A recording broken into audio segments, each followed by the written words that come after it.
La séance est reprise. L'ordre du jour appelle le débat sur l'avenir institutionnel, politique et économique de la Nouvelle-Calédonie, dans la perspective du terme du processus défini par l'accord de Nouméa du 5 mai 1998, à la demande du groupe Les Républicains. Je vais d'abord donner la parole à l'orateur du groupe qui a demandé ce débat, puis ensuite à un ensemble d'orateurs, puis enfin au ministre pour la réponse. Je vais donc donner la parole à notre collègue Pierre Frogier au nom du groupe Les Républicains.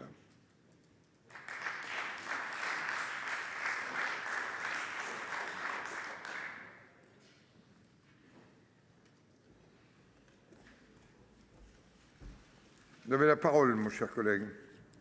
Monsieur le Président, je vous remercie. Monsieur le Ministre, mes chers collègues, alors que s'ouvre ce débat, je pense à mes compatriotes qui nous écoutent, sur cette terre de Nouvelle-Calédonie perdue dans le Pacifique et si lointaine de Paris. Les uns sont à la recherche d'un chemin vers l'indépendance, les autres ont choisi depuis longtemps celui de la France. Mais tous poursuivent leur marche dans les ténèbres en se cognant contre les murs. Et maintenant, que fait-on ? C'est la question que j'entends vous poser, Monsieur le Président, Monsieur le Ministre, mes chers collègues. Mais malheureusement, je ne suis pas certain que les réponses abondent. Alors que l'accord de Nouméa est devenu un accord ancien, dont l'esprit est moribond et la lettre sans espoir, personne ne sait comment on en sort. Personne ne sait ce qui va se passer. Et vous comprendrez que cette situation génère une profonde et légitime inquiétude pour une population qui ressent l'impasse dans laquelle elle a été menée. Et cette angoisse se double d'une incompréhension pour une partie d'entre elles. À 2 reprises déjà, elle a exprimé sans ambiguïté sa volonté de rester française et ne comprend pas la désinvolture, voire l'indifférence des plus hautes autorités de l'État, comme si la revendication d'indépendance avait plus de légitimité que le combat qu'elle mène pour rester française. Et pourtant, depuis 30 ans, la Nouvelle-Calédonie est engagée dans un processus exemplaire. Après les violents affrontements des années 80 qui nous ont conduits à une quasi-guerre civile, nous avons choisi le chemin de la paix et de la réconciliation. En 1988, la signature des accords de Matignon, scellés par la poignée de main de Jacques Lafleur et Jean-Marie Tjibaou, a mis un terme à l'escalade de la violence. 10 ans plus tard, ces accords ont trouvé leur prolongement dans l'élaboration d'une solution consensuelle qui s'est traduite par la signature de l'accord de Nouméa. Mais l'accord de Nouméa que nous avons signé dans l'urgence était inachevé, incomplet et imparfait. Ou peut-être n'avions-nous pas suffisamment conscience que ce processus était fragile, délicat, et qu'il nécessitait pour s'épanouir confiance, sérénité et une vraie sincérité en dehors de toute arrière-pensée, notamment électoraliste. Je fais le constat aujourd'hui devant vous que l'accord de Nouméa a été un acte manqué. Il a été dénaturé dès 2007, avec le gel du corps électoral pour les élections provinciales, qui a justifié par la suite toutes les revendications, toutes les surenchères des indépendantistes. Il a été géré de manière partisane par tous ceux qui y trouvaient leur intérêt. Il a été confisqué quand on a voulu faire prévaloir le texte de l'accord sur son esprit. Au lieu de le faire vivre, au lieu de le laisser s'épanouir et se transformer, on l'a enfermé, Monsieur le ministre, dans une formule coupable. L'accord, tout l'accord, rien que l'accord, qui empêchait toute évolution. Pendant des années, j'ai proposé de rechercher cette sortie harmonieuse de l'accord, cette nouvelle solution consensuelle, ce nouveau compromis qui aurait constitué la logique et cohérente suite de ce que nous vivons depuis 30 ans. Elle serait venue compléter cet accord imparfait, mais je n'ai été entendu, ni de ma famille politique, ni des indépendantistes, ni de l'État. Et aujourd'hui, nous nous retrouvons dans une impasse. Faute d'être parvenus à un nouvel accord, nous nous sommes réduits à l'affrontement sans fin de convictions inconciliables. J'avais aussi la conviction que nous devions faire l'économie de ces référendums mortifères, qui ne pouvaient que raviver les tensions, les divisions, les affrontements.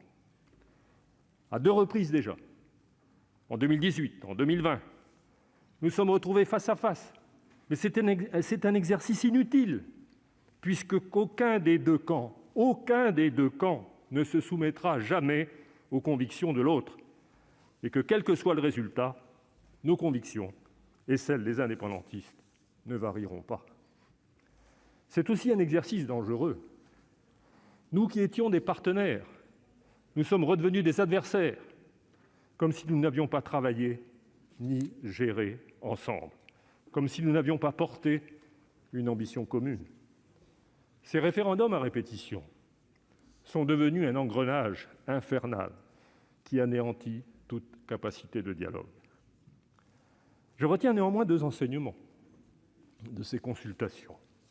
Le premier, c'est qu'il n'y a pas de majorité pour l'indépendance.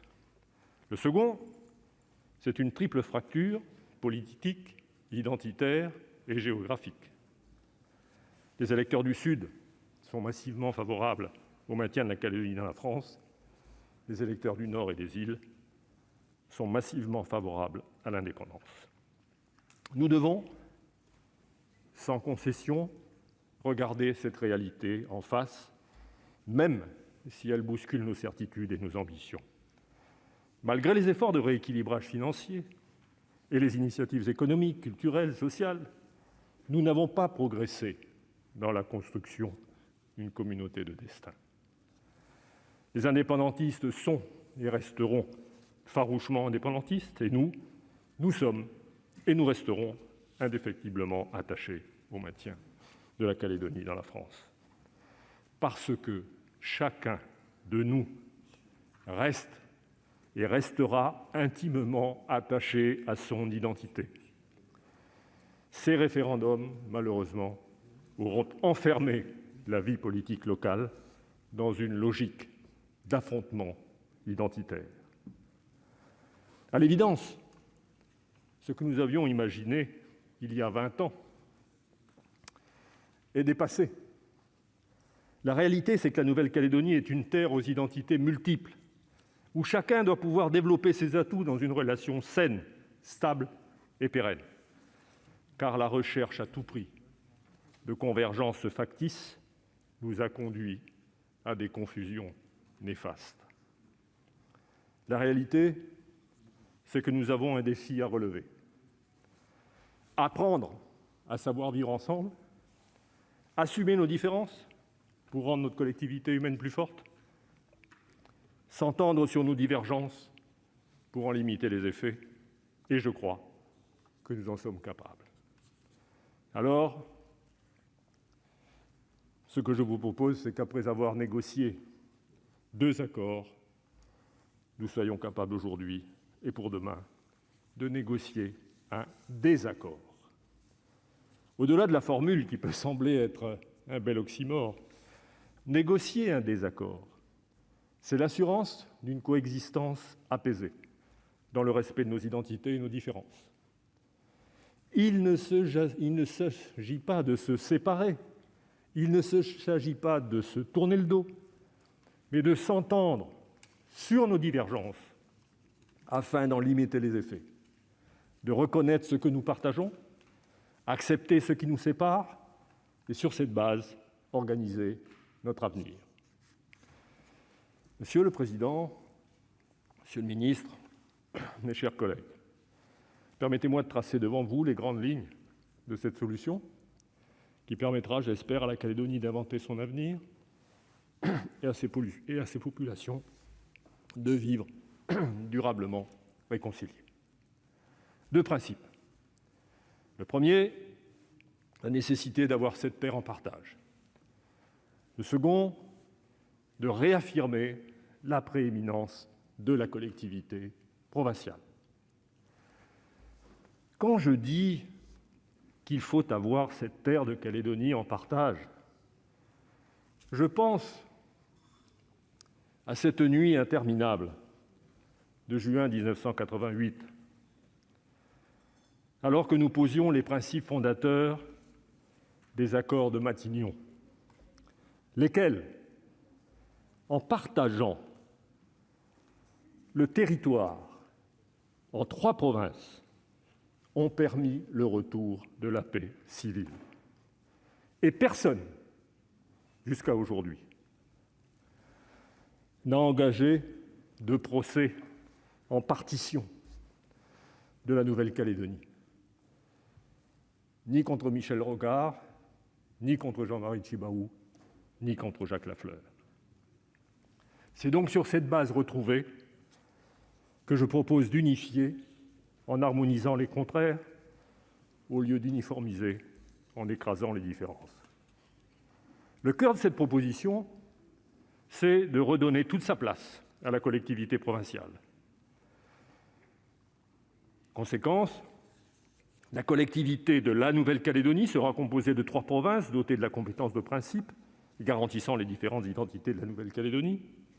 Les communes seront des collectivités des provinces. Certaines compétences pourront leur être déléguées. Chaque province sera dotée de son conseil coutumier kanak, composé de représentants des chefferies, des aires coutumières de son ressort. Mais surtout, chaque assemblée de province sera élue selon son propre régime électoral, afin que nul ne soit exclu. L'État continuera à assurer toutes les compétences régaliennes, défense, justice, ordre public, monnaie, affaires étrangères, mais les provinces pourront partager certaines prérogatives de l'État en accord avec lui. Pour assurer la gouvernance de la collectivité Nouvelle-Calédonie, et pour éviter de tomber dans les travers et les lourdeurs de ce gouvernement collégial mis en place par l'accord de Nouméa, je propose la constitution d'un collège médiateur composé du représentant de l'État, évidemment, des représentants des assemblées de province. Son président représentera la Nouvelle-Calédonie en toutes circonstances. Cette gouvernance, c'est un processus de coordination des provinces et de l'État en vue d'atteindre des objectifs définis et discutés collectivement. Mais c'est aussi un mode d'organisation qui impliquera des négociations permanentes sur un pied d'égalité entre les provinces. Il ne s'agira plus de dicter d'en haut des priorités, mais de se contenter de réguler et d'arbitrer afin d'assurer le libre épanouissement des provinces. Il s'agira d'une répartition plus horizontale du pouvoir. Le savoir-vivre ensemble nécessitera des règles communes, mais au lieu d'être imposées d'en haut, les mesures prises résulteront d'un processus d'élaboration collective guidé par la recherche de réponses aux défis communs, conformément à des valeurs contenues dans une charte. Cette charte définira un engagement de valeurs partagées, de droits, de libertés, garantis par le Conseil d'État et le Conseil constitutionnel de la République. Elle exprimera par ailleurs l'adaptation du droit civil aux identités plurielles de la Nouvelle-Calédonie concernant les personnes, la famille, les rapports entre les personnes et leur rapport au groupe social. Cette solution institutionnelle sera bien sûr soumise à l'approbation des populations intéressées. Monsieur le ministre, j'entamais mon propos en évoquant le sort de mes compatriotes qui continuent de cheminer dans les ténèbres. Et ils le doivent, il est vrai, en grande partie à cet État que vous incarnez aujourd'hui, cet État qui hésite encore, qui hésite toujours, entre se débarrasser de la question calédonienne ou traiter la question calédonienne. Se débarrasser de la question calédonienne, c'est laisser entendre que l'indépendance en association ou en partenariat reste possible, à la condition, bien sûr, que les intérêts économiques et militaires de l'État soient garantis. Se débarrasser de la question calédonienne, c'est malheureusement abandonner à son sort toute cette population et alimenter les tensions. Traiter la question calédonienne, c'est apporter une solution d'aujourd'hui à un vieux problème. Ce n'est pas réparer le passé, C'est réussir à conjuguer respect de la démocratie locale, respect des identités, respect des différences et intérêt de la France. Monsieur le président, mes chers collègues, je m'adresse à vous, car la Nouvelle-Calédonie ne peut plus attendre. Elle a besoin de développer un autre visage. Elle a besoin que, sans attendre, une main lui soit tendue. En incarnant la bonne volonté de la République à l'endroit de tous les Calédoniens, en apportant sa culture de la sagesse à une question territoriale qui peut avoir des conséquences importantes, y compris dans d'autres territoires ultramarins, notre Haute Assemblée pourrait incarner cet espoir et permettre à la Nouvelle-Calédonie de devenir un laboratoire de l'adaptation républicaine aux réalités des territoires et de vivre les différences sereinement. En favorisant par l'intelligence collective la co-construction d'une solution d'aujourd'hui, nous passerions d'une logique de centralisation puis de décentralisation à une logique de regroupement des territoires. Monsieur le Président, je veux conclure en vous priant d'avoir en tête le sort de ce jeune indépendantiste par solidarité identitaire, celui de son ami loyaliste, à l'identité culturelle si différente. Je vous demande pour eux de vous engager afin de les libérer de la peur de l'autre, leur permettre d'être Français ensemble, en valorisant, respectant leurs différences et en inscrivant leur avenir dans une appartenance commune. Je vous remercie. Merci, mon cher collègue.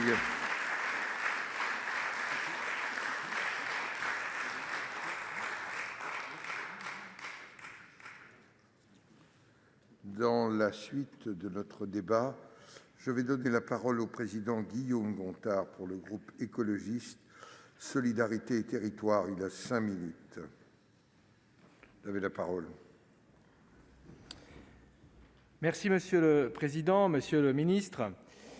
Je remercie d'abord mes collègues du groupe LR d'avoir proposé ce débat et je remercie aussi l'initiative du président Larcher d'un groupe de travail sénatorial et transpartisan sur la question calédonienne, question d'une brûlante actualité qui continuera à l'être ces prochaines années.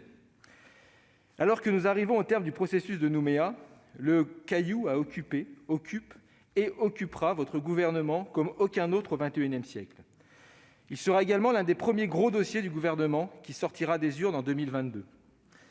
La demande de ce troisième référendum d'autodétermination intervient dans une situation économique dégradée, dans une situation politique fragmentée et dans une situation sociale toujours plus conflictuelle. Cela n'a rien d'étonnant alors que l'on s'approche de la fin d'un processus entamé il y a plus de 30 ans et dont l'issue représente un vide politique, une feuille presque blanche qui reste à écrire. La situation particulièrement tendue et bloquée de l'hiver a néanmoins connu une légère accalmie. Et je salue notamment l'intervention bienvenue de l'État qui a favorisé une solution de reprise du complexe minier Vale, solution plutôt intéressante avec un capital majoritairement détenu par les collectivités calédoniennes, un partenariat avec Tesla pour stabiliser les débouchés économiques et un ambitieux projet, sur le papier du moins, de préservation de l'environnement. Rappelons que ce site accueille la plus grosse usine mondiale d'acide sulfurique dans une zone riche d'une biodiversité exceptionnelle. Les écologistes, vous vous en douterez, seront particulièrement exigeants sur ce dernier point. Ce week-end, c'est la paralysie politique qui durait depuis la mi-février qui semble trouver une issue, avec le compromis qui s'esquisse entre les formations indépendantistes à la tête du gouvernement de l'île. Entre-temps, la demande d'un troisième référendum à l'automne 2022 a été effectuée. Vous avez invité toutes les formations politiques calédoniennes à Paris, à la fin du mois, pour envisager ce référendum et les conséquences des 2 scénarios dans lesquels pourrait s'engager la Nouvelle-Calédonie à l'issue de ce scrutin. Votre démarche nous semble être la bonne. Néanmoins, elle ne sera utile que si toutes les forces politiques sont effectivement présentes. Aussi, il nous paraît essentiel de convaincre les partis indépendantistes de faire le déplacement, en affinant rapidement votre programme de travail et, au besoin, en envoyant un émissaire gouvernemental sur l'île pour caler les choses. Sans cela, vous ne parviendrez pas à tenir votre promesse d'un travail consistant sur les conséquences du oui et celles du non, un travail à même d'éclairer le débat référendaire, les électrices et les électeurs, mais aussi tout le pays. Le calendrier étant ce qu'il est, vous ne pourrez pas vous engager sur une gestion de l'après-référendum qui ne sera peut-être pas du ressort de l'actuel exécutif.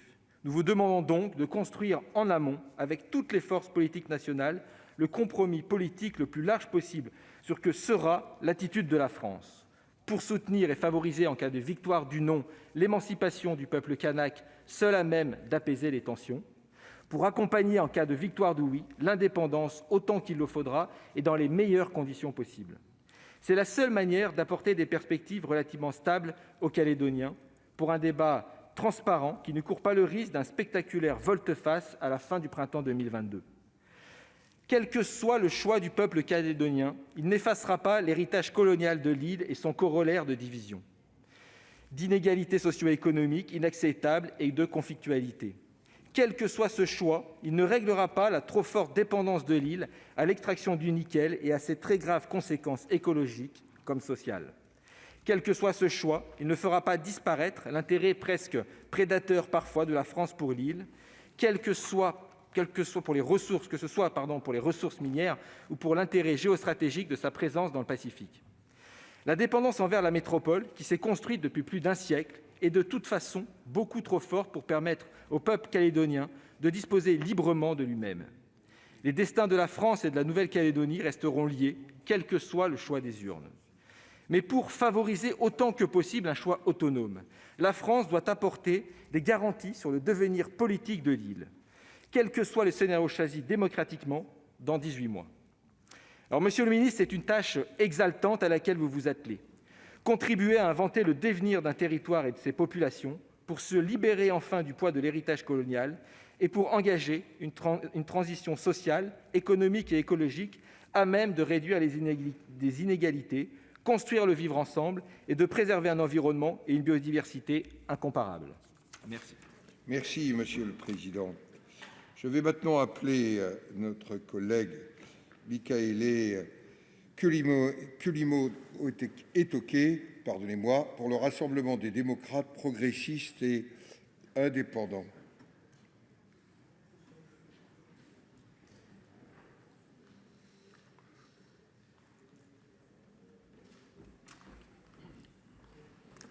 Vous avez la parole, mon cher collègue.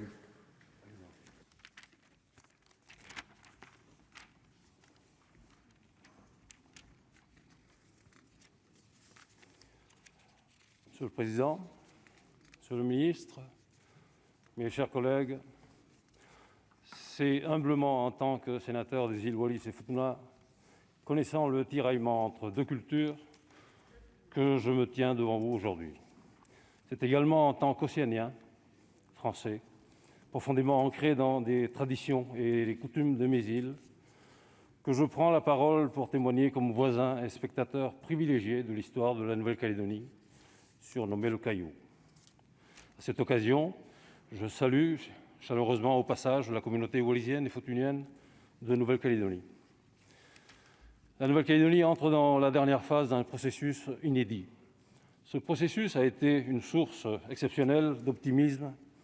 Il a démontré la capacité des femmes et des hommes à trouver, au sein de la République française, des solutions novatrices pour répondre aux défis qui s'imposent à eux. Toutefois, cette source se tarit à mesure que se rapproche le prochain référendum. Mes chers collègues, ne nous voilons pas la face sur la situation de la Nouvelle-Calédonie. Ce territoire reste divisé entre deux communautés. Si elles s'acceptent et se respectent désormais, elles continuent toutefois de nourrir des ambitions antagonistes pour leur avenir. Les inégalités y sont encore trop fortes, d'autant qu'elles s'inscrivent dans une réalité ethnique qui les rend révoltantes et insoutenables.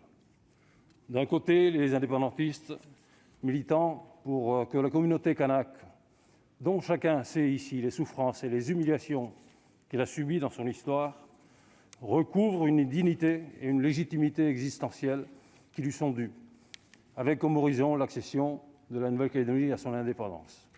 De l'autre, les loyalistes, attachés aux valeurs françaises et à l'accompagnement de l'État, aspirent à évoluer en restant au sein de la République.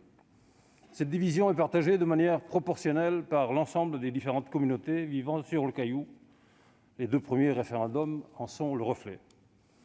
Par 2 fois déjà, les Calédoniens et les Calédoniennes ont prouvé leur capacité à se réinventer en faisant le pari sur l'intelligence collective au détriment de l'affrontement.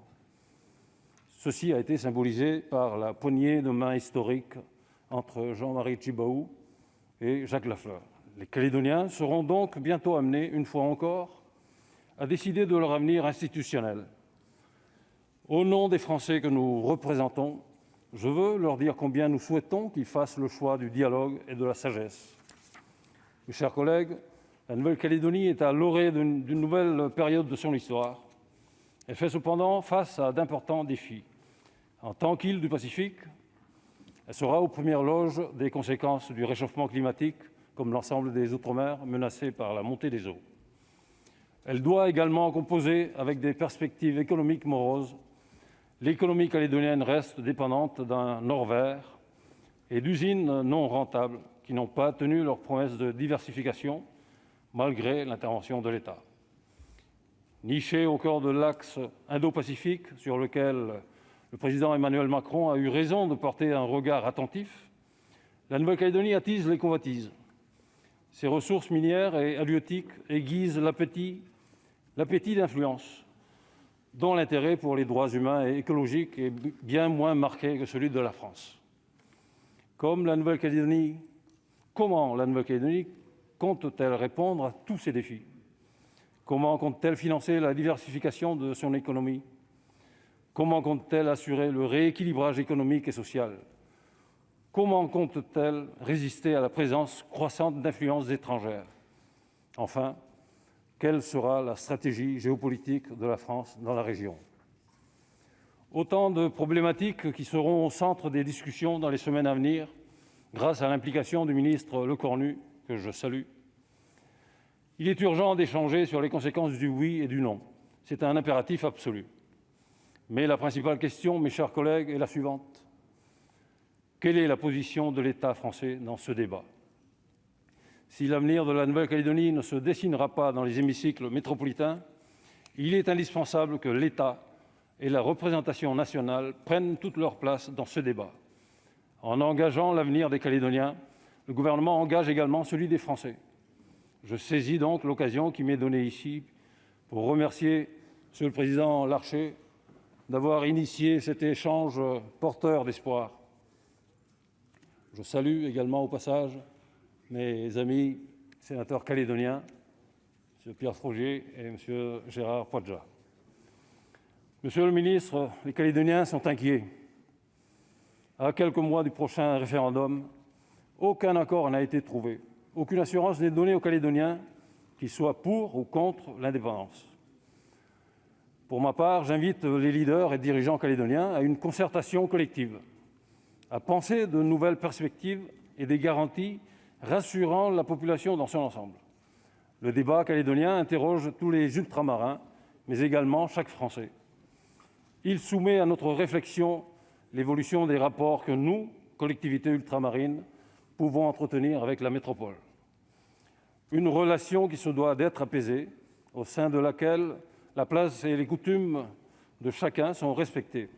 Cette relation doit aussi être pérenne pour lever le voile de l'incertitude et permettre à tous de se projeter vers un destin commun. Elle offre enfin à notre jeunesse les moyens de réussir à relever les nombreux défis qu'elle devra affronter. Cette jeunesse nous écoute à Nouméa, à Koné, à Oué, mais aussi à Mataoutou, à Saint-Denis, Pointe-à-Pitre ou à Papeete. Elle porte nos espoirs, même dans des situations compliquées comme quand elle doit venir étudier en métropole. Mais cette jeunesse n'abandonne pas. Elle nous regarde avec insistance. Aujourd'hui, elle attend, comme tous les Calédoniens, que ses représentants et l'État soient clairs sur l'avenir que nous lui préparons. Pour cela, nous devons dire les choses. Monsieur le ministre, Monsieur le Président, mes chers collègues, le gouvernement doit rassurer les Calédoniens et les Français. Les silences de cet horizon incertain poussent chacun dans ses derniers retranchements et creusent le lit d'une inquiétude et d'une colère dont on sait qu'elles seront à l'origine de tragiques événements. Il est de notre responsabilité de faire maintenir le dialogue entre les différentes composantes calédoniennes afin que la dernière consultation aboutisse à un avenir radieux et prometteur pour l'ensemble des Calédoniens. Malo, Oleti, Maururu, je vous remercie. Merci, mon cher collègue. Je vais donner la parole maintenant au président Jean-Claude Requier pour le Rassemblement démocratique et social européen. Vous avez la parole, Monsieur le Président. Monsieur le Président, Monsieur le Ministre, mes chers collègues, le 24 septembre 1953, à l'occasion du centenaire de la présence française en Nouvelle-Calédonie, le ministre de la France d'Outre-mer de l'époque, Louis Jacquinot, soulignait que si un siècle plus tard la France adoptait la Nouvelle-Calédonie en y affirmant des droits sur une terre, il savait désormais que ces droits comportaient également des devoirs. C'est à un de ces devoirs que nous sommes d'autant plus confrontés que, pour notre part, nous estimons que la Nouvelle-Calédonie a pleinement sa place dans la République. Car aujourd'hui, l'espoir d'un régime qui se pérennise est de plus en plus proche et qui se poursuit avec la France ou vers l'indépendance. Cela poursuit ce qu'avaient engagé il y a 30 ans Jean-Marie Tjibaou et Jacques Lafleur et qui doit aller à son terme. Nous le savons, le lien entre la France et la Nouvelle-Calédonie est le fruit d'une histoire coloniale souvent pesante et d'un processus de décolonisation laborieux. Depuis les accords de Nouméa jusqu'au 3e référendum qui pourrait avoir lieu d'ici 2022, nous demeurons à la recherche d'un équilibre avec ce territoire aux antipodes de la métropole. Les enjeux politiques et sociaux y sont particulièrement complexes et justifient pleinement qu'un débat soit consacré à ces questions pour lesquelles chacun doit savoir faire preuve de prudence et de tempérance. D'autant que la recherche d'équilibre se traduit également par des aspects précis et délicats, notamment d'un point de vue juridique. J'aimerais en évoquer un spécifique, celui de l'application en Nouvelle-Calédonie de deux régimes de droit inhérents, si on schématise, à l'existence de deux populations, celle des autonomes kanaks et celle qui résulte du processus colonial. Comme nous le savons, une partie du droit kanak originel poursuit d'être appliquée notamment par le truchement du statut civil coutumier. Et c'est de ce point de vue, la coexistence de systèmes juridiques et nominatifs pose des difficultés concrètes. La loi organique du 19 mars 1999 relative à la Nouvelle-Calédonie, qui a suivi les accords de Nouméa, est bien entendu venue organiser l'articulation des droits coutumiers et du droit commun. Il n'en reste pas moins que ces dispositions ne résolvent pas pleinement les questions pratiques qui se posent aux autorités coutumières. Leur complexité est telle que les quelques articles de notre législation permettent mal aux juridictions de faire face à ce qu'on peut qualifier d'une crise de juridicité de la coutume. Voilà donc l'une des problématiques fondamentales à laquelle se confronte la sortie des accords de Nouméa. En plus des enjeux politiques et institutionnels, le choix de l'indépendance ou du maintien devra aussi tenir compte de cette dimension juridiquement concrète. Quelle que soit la solution retenue, qu'adviendra-t-il du droit commun, du droit coutumier et de ce qui a déjà été acquis dans leur articulation ? Certaines avancées ont déjà pu avoir lieu. Ainsi, le Sénat coutumier de Nouvelle-Calédonie a adopté en 2011 une délibération sur le cadre de résolution des conflits en milieu coutumier qui vise à s'appliquer avant que le conflit ne dépasse le terrain coutumier pour gagner le terrain judiciaire et pénal. Il n'y reste néanmoins du chemin à parcourir pour aboutir à un système pérenne qui soit choisi la voie du maintien ou celle de l'indépendance. Par ailleurs, aussi essentielle soit-elle, cette question de l'indépendance tend parfois à mettre un voile sur d'autres difficultés que rencontre la Nouvelle-Calédonie. Je pense par exemple à certaines problématiques matérielles liées aux infrastructures des réseaux routiers qui ont souffert et souffrent toujours du passage de la dépression tropicale Lucas au mois de février dernier. Depuis plusieurs mois, des routes furent barrées ou endommagées, compliquant significativement la vie quotidienne de nos concitoyens. Les services techniques sont débordés et ne peinent encore à répondre à toutes les demandes. Je n'évoque pas ces questions par goût de l'anecdote, mais parce que cela est susceptible d'affecter la qualité du débat démocratique engagé depuis plusieurs années et qui devrait se poursuivre encore. Je veux souligner d'ailleurs que le Sénat doit prendre toute sa place dans le processus. Nous devons rester mobilisés pour nous prononcer sur l'évolution de la Nouvelle-Calédonie après les échéances que nous connaissons. Au fond, le choix de l'indépendance ou du maintien dans la France ne suffira pas à résoudre cette difficulté structurelle et économique. Les référendums ne réparent pas les routes et les ponts. Se rendre aux urnes ne suffit pas à éteindre les difficultés. Aussi, je conclurai mon intervention par le souhait que la France, tout en respectant l'expression démocratique dans laquelle le gouvernement est pleinement investi, ce dont je me félicite, poursuive son soutien à la Nouvelle-Calédonie afin que cette dernière accède à encore davantage de sérénité, tant politique, économique ou sociale. Merci, Monsieur le Président. Je vais donner la parole maintenant à Madame la présidente du groupe communiste républicain citoyen et écologiste, Madame Éliane Assassi. Vous avez la parole, Madame la présidente. Monsieur le Président, Monsieur le Ministre, mes chers collègues, l'histoire de la Nouvelle-Calédonie est marquée par des épisodes douloureux, par des tensions qui ont abouti aux événements, comme on dit, des années 80, quasi-guerre civile qui a fait couler le sang entre partisans et opposants à l'indépendance. C'est dans ce contexte de violence qu'ont été signés les accords de Matignon en 88, puis l'accord de Nouméa en 98. À strictement parler, nous arrivons au terme du processus référendaire, puisque les indépendantistes du Congrès ont demandé la tenue du 3e référendum. D'ici octobre 2022, la préparation de ce dernier référendum ne peut se limiter à la seule réponse binaire d'un oui ou d'un non à l'indépendance. Nous respecterons le résultat, car nous sommes particulièrement attachés au droit des peuples à disposer d'eux-mêmes. Mais la réponse, quelle qu'elle soit, ne mettra pas fin aux tensions. Le précédent référendum a été l'occasion d'une campagne très violente entre indépendantistes et loyalistes.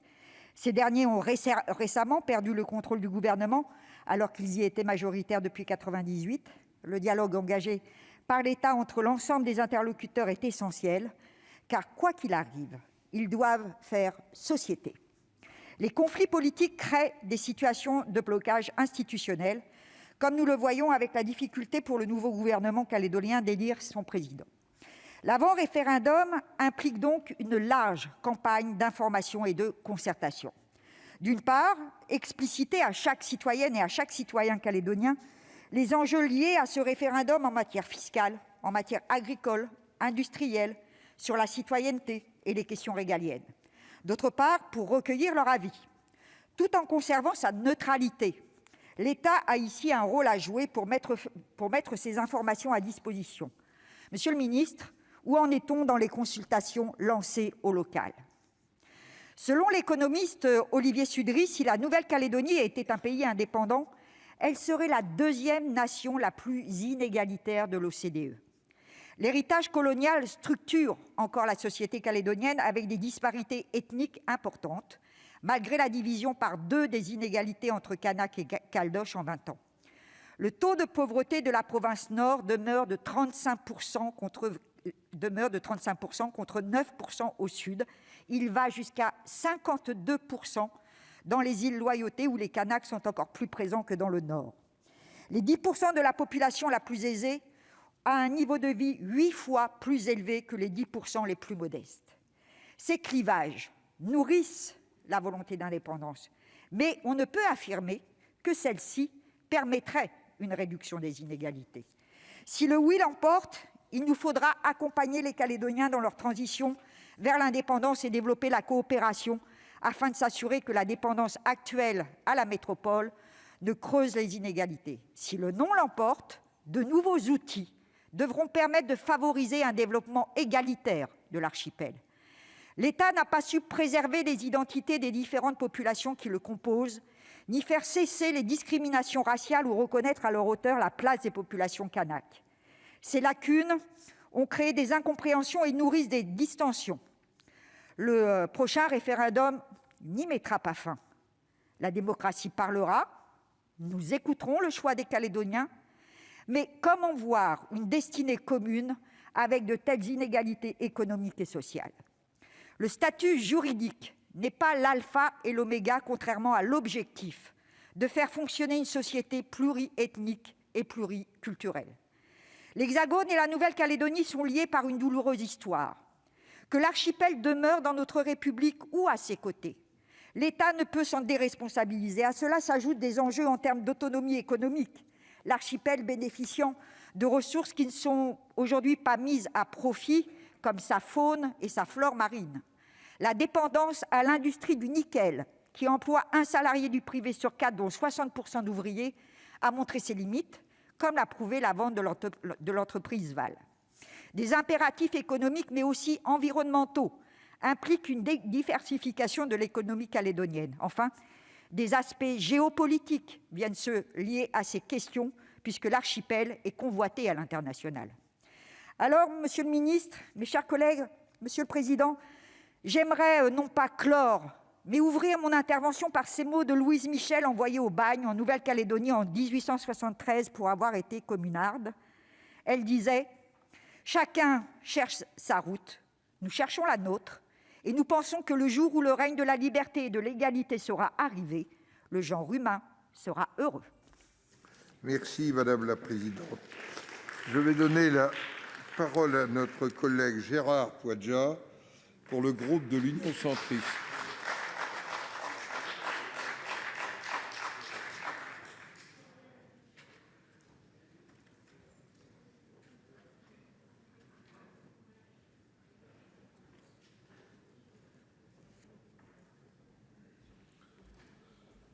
La parole, mon cher collègue.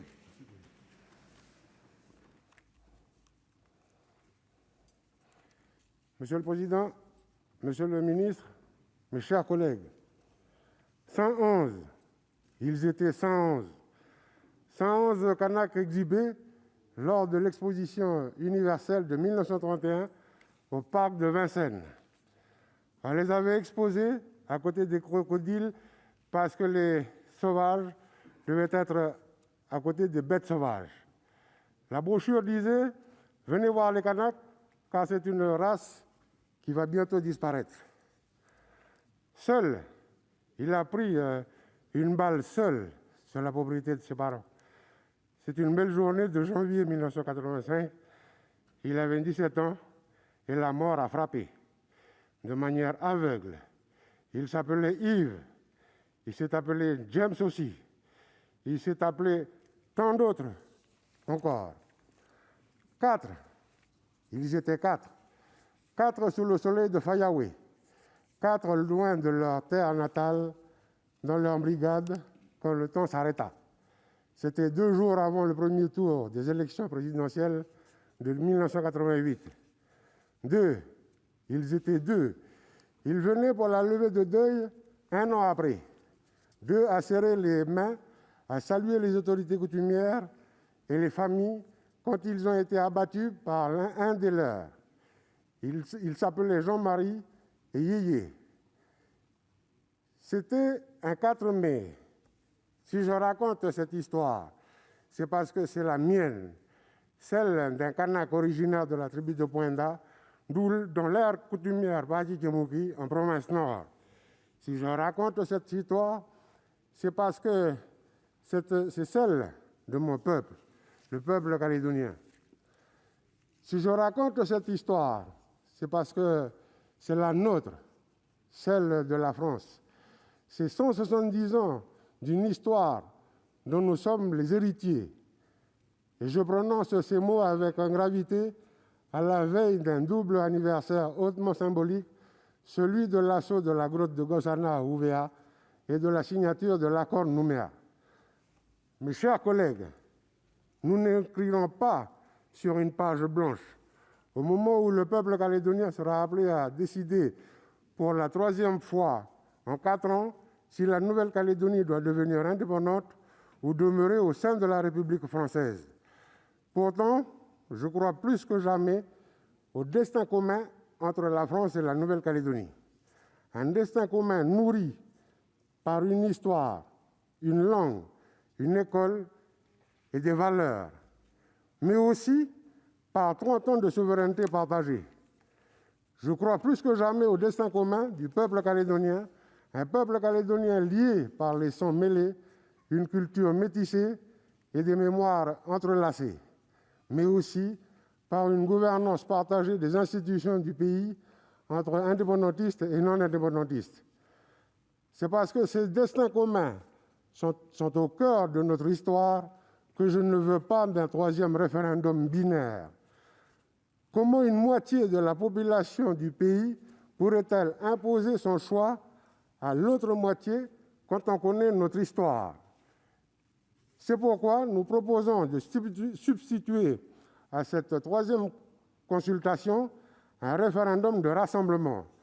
Construire un référendum de rassemblement, c'est admettre pour les indépendantistes que l'indépendance n'est pas une baguette magique face aux inégalités, à l'échec scolaire et à la délinquance qui minent notre société. Construire un référendum de rassemblement, c'est accepter pour les non-indépendantistes de revisiter notre lien à la France. Un référendum de rassemblement, c'est conjuguer ce qui nous a jusqu'alors opposés, la souveraineté et la République. Ce sont ces deux essences que nous devrons fusionner pour poser le nouveau poteau central de la grande case du pays. La souveraineté, parce qu'elle est nécessaire en termes de reconnaissance et de dignité pour les indépendantistes après 170 ans d'histoire. La République, parce qu'elle assure le lien entre toutes les communautés du pays, parce qu'elle nous protège en garantissant notre sécurité à l'intérieur comme à l'extérieur de nos frontières, parce qu'elle nous permet de bénéficier de l'un des niveaux de vie les plus élevés de la région Pacifique. Construire un référendum de rassemblement, c'est conjuguer le oui et le non pour tisser un nouveau consensus sur un avenir partagé, comme lors des accords de Matignon et de Nouméa. Construire un référendum de rassemblement, c'est poursuivre la trajectoire de notre émancipation tout en restant protégé par la France. Le dialogue prochain, sous l'autorité du président de la République, pourrait nous offrir cette opportunité. Soit nous sommes capables de poser les bases de ce référendum de rassemblement et son organisation en septembre 2022 fait sens car elle nous donne le temps de finaliser un projet d'avenir partagé.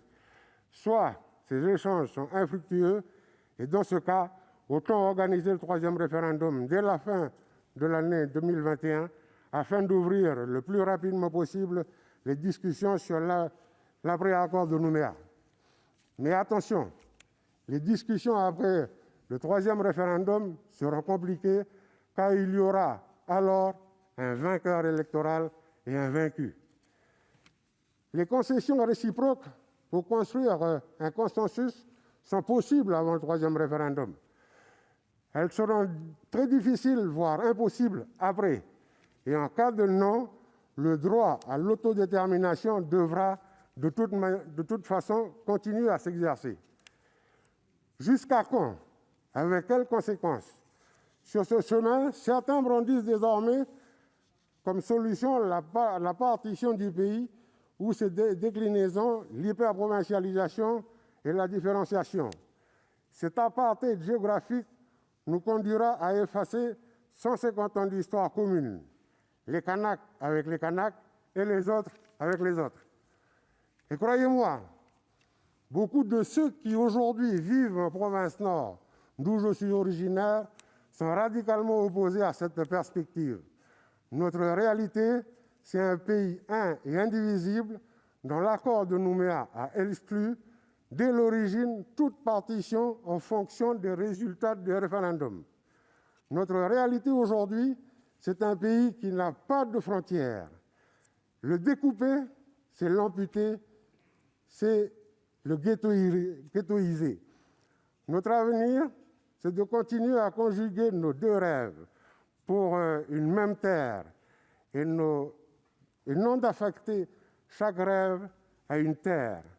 C'est pour moi le seul chemin possible pour favoriser l'émergence d'un pays rassemblé, en paix avec lui-même et confiant dans sa destinée. Vive un référendum de rassemblement avec tous les Calédoniens, vive le peuple calédonien et vive la France. Merci, mon cher collègue. Je vais maintenant appeler le président Patrick Kanner pour le groupe socialiste, écologiste et républicain.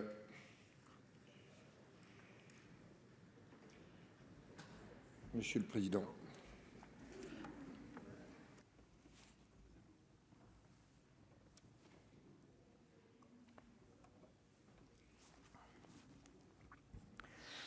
Monsieur le président, monsieur le ministre, mes chers collègues, nous avons déjà eu l'occasion de débattre du devenir de la Nouvelle-Calédonie dans des circonstances autrement plus dramatiques. Nous pouvons nous féliciter que ce débat se déroule aujourd'hui dans un contexte de paix civile. Il constitue l'occasion d'évoquer, et je remercie le groupe LR, le passé, mais surtout l'avenir à l'aube du 3e référendum sur l'indépendance. Le passé, c'est la colonisation, qui a entraîné un traumatisme durable pour la population d'origine, une histoire qui a vu les Kanaks devenir minoritaires dans leur propre pays. La Nouvelle-Calédonie charrie encore la mémoire des révoltes écrasées dans le sang et de luttes parfois instrumentalisées entre les tribus. Malgré ces souffrances indicibles, les Kanaks ont accepté de reconnaître que les femmes et les hommes qui se sont installés en Nouvelle-Calédonie, qui ont contribué à son développement, qui ont participé à l'effort collectif, ont sans nul doute vocation à participer à la détermination d'un destin commun. C'est ce constat qui figure dans le préambule de l'accord de Nouméa de 1998, un accord dans lequel nous nous inscrivons. Ni nous sans vous, ni vous sans nous.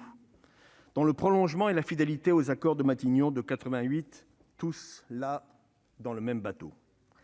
Ces accords, mes chers collègues, ont durablement instauré un esprit de dialogue entre les signataires. On a parlé de miracle à l'époque, à leurs propos, mais ils sont surtout le résultat de la générosité, de l'intelligence, de la détermination d'hommes et de femmes dans un contexte où la violence avait atteint son paroxysme, avec la prise d'otage d'Ouvéa et son issue sanglante. Ce fut l'honneur des gouvernements Rocard et Jospin, mais aussi de Jean-Marie Tjibaou et Jacques Lafleur, ainsi que celles et ceux qui s'inscrivent dans leur sillage, d'avoir su entendre les revendications du peuple kanak et les doutes des autres composantes de la société calédonienne. Ils ont prouvé que l'État n'est pas seulement autoritaire et répressif, mais qu'il joue d'abord un rôle de pacification. Tout ce qui a été entrepris depuis en Nouvelle-Calédonie repose sur un idéal de tolérance et de respect de l'autre, qui permet d'envisager le passage d'un destin communautaire et parcellaire à la construction d'un destin commun et partagé. Il s'agit maintenant de rester fidèle à ces principes, de garantir le maintien des conditions de la concorde et de la paix. Mais, parce qu'il y a un mais, l'accord de Nouméa est temporaire. C'est ainsi qu'il a été imaginé, c'est ainsi qu'il a été voulu. L'avenir, c'est le choix des liens nouveaux entre la Nouvelle-Calédonie et la République française. La perspective de l'ultime référendum durcit, cela a été dit, les relations entre les forces politiques. Et quel que soit le résultat, et nous savons qu'il sera d'ores et déjà serré, l'État ne pourra pas se dérober. Il nous revient d'appréhender les conséquences concrètes de tous les scénarios. Et l'État, sans se départir de son impartialité, qui est d'ailleurs garantie par les accords de Matignon, doit s'engager sur la Nouvelle-Calédonie d'après. Ce qui doit primer, c'est d'avoir un cheminement et un processus qui puissent rassembler. L'État devra proposer une solution, il devra dire comment il accompagnera la Nouvelle-Calédonie dans les voies qu'elle pourra choisir. Aujourd'hui, Monsieur le ministre, la voie du gouvernement doit être plus ferme. Dans ce cadre, nous ne partageons pas ce que suggère notre collègue Pierre Frogier. Celui qui, pourtant, fut l'homme des deux drapeaux, côte à côte. Comment peut-on raisonnablement penser que la solution soit le chacun chez soi? Un drapeau au nord, un drapeau au sud. La différenciation politique que le sénateur Frogier propose rime avec confédération. Et vous pourriez nous dire, monsieur le sénateur, puisque les résultats électoraux confirment scrutin après scrutin que la Nouvelle-Calédonie est une addition de particularismes géographiques et ethniques, alors respectons-les, respectons ces différences, organisons la partition politique. Ce n'est rien d'autre qu'une partition territoriale à laquelle nous ne pouvons pas adhérer. Cette idée de provincialisation consiste en réalité à accroître les prérogatives des provinces. Ce qui est présenté comme une décentralisation est en fait une division stricte du territoire avec des fortunes économiques particulièrement déséquilibrées. Un tel projet est insoutenable, impraticable. Il aiguisera inexorablement l'acrimonie entre les deux camps. Mon groupe n'a pas de certitude, mais il a des convictions. Il se pose comme le garant de l'esprit de Nouméa, en refusant fermement la partition et en rappelant que l'héritage Rocard-Jospin est celui d'hommes et de femmes qui ont compris que tout était à redouter si chacun persistait à s'isoler. Faisons place, mes chers collègues, à une nouvelle imagination. Et pourquoi pas imaginer une solution de dialogue et de compromis qui pourrait être acceptable en préconisant la pleine souveraineté de la Nouvelle-Calédonie dans le cadre d'un partenariat institutionnel avec la France. Elle impliquerait ensuite l'inscription d'un partenariat dans les constitutions respectives de chaque pays. Il s'agit en quelque sorte d'une formule d'État associé qui a fait ses preuves par ailleurs dans le monde. L'État est un arbitre, mais aussi un partenaire. Arbitre parce qu'il doit veiller à l'application des engagements pris, partenaire parce qu'il ne peut pas rester spectateur indifférent, il doit accompagner. Chers collègues, je laisserai donc ce dernier mot à Jean-Marie Tjibaou, homme de paix qui déclarait tranquillement « L'indépendance, c'est la faculté de choisir ses interdépendances ». Je pense que cette phrase pourrait devenir prophétique. Je vous remercie pour votre attention. Merci, Monsieur le Président. Je vais donner maintenant la parole à notre collègue Pierre Médevielle pour le groupe Les Indépendants. Vous avez la parole, mon cher collègue.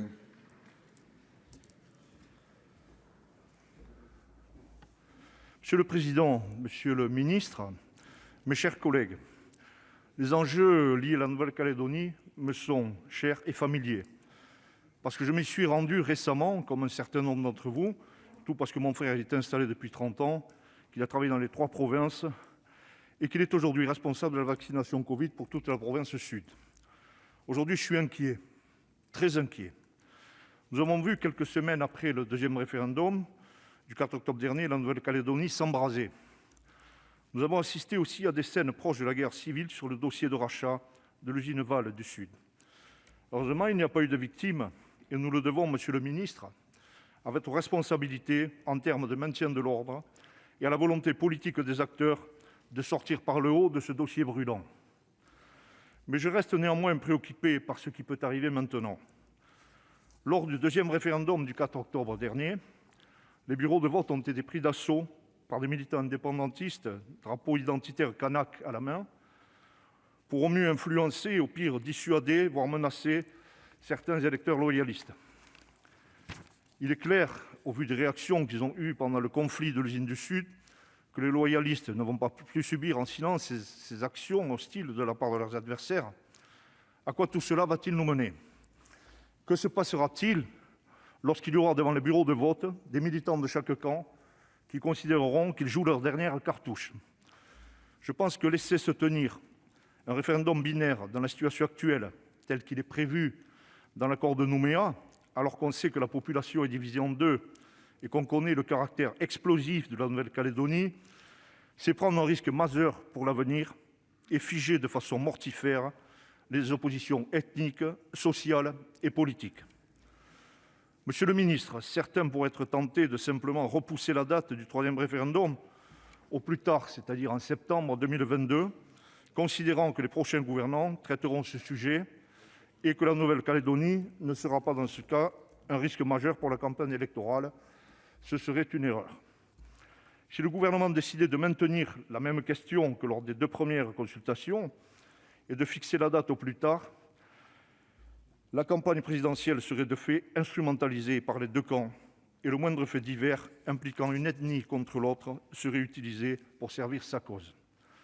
C'est un risque que vous ne pouvez pas faire prendre à notre pays et à la Nouvelle-Calédonie. Je porte avec certains collègues la conviction qu'une autre voie est possible, qu'à plusieurs reprises, le pari de l'intelligence a été gagné en Nouvelle-Calédonie. En 1988, au moment des accords de Matignon, où un accord improbable a été trouvé en quelques jours grâce à la volonté de Michel Rocard. En 1998, en quelques semaines, parce que les responsables politiques locaux ont considéré que les plaies n'étaient pas suffisamment refermées pour organiser un nouveau référendum. Plus récemment, en mars de cette année, avec cet accord sur l'usine du Sud, auquel plus personne ne croyait. Cette voie, elle existe. Chacun en Nouvelle-Calédonie le sait, puisqu'indépendantistes et loyalistes savent que l'accord de Nouméa leur impose de se retrouver pour examiner la situation créée le lendemain du 3e référendum. Pourquoi attendre que les Calédoniens se déchirent une 3e fois pour rechercher cette solution? Il est de la responsabilité du gouvernement de poser un projet sur la table. Un projet qui maintiendra le lien si particulier que la France a construit depuis près de 2 siècles avec la Nouvelle-Calédonie. Un projet qui reconnaîtra l'identité kanak et les autres identités qui cohabitent en Nouvelle-Calédonie. Un projet qui prendra en compte le fait que les divisions de la Nouvelle-Calédonie sont à la fois géographiques, ethniques et politiques. Les accords de Matignon étaient basés sur un partage du pouvoir entre les deux légitimités qui vivent en Nouvelle-Calédonie. Ce partage géographique et politique a donné 2 provinces sur 3 aux indépendantistes et a permis 10 ans de paix et de développement économique sans précédent. C'est lorsque l'accord de Nouméa a tenté de gommer les différences et de centraliser le pouvoir dans un gouvernement collégial que les choses se sont gâtées. 17 gouvernements en 22 ans, sans commentaire. La raison est simple, les différences sont trop fortes pour être fondues dans une seule institution. La solution passera, j'en suis convaincu, par l'acceptation et l'addition des différences. Mais cette solution, ce n'est pas nous, responsables métropolitains, qui la construirons. Ce sont les responsables politiques calédoniens.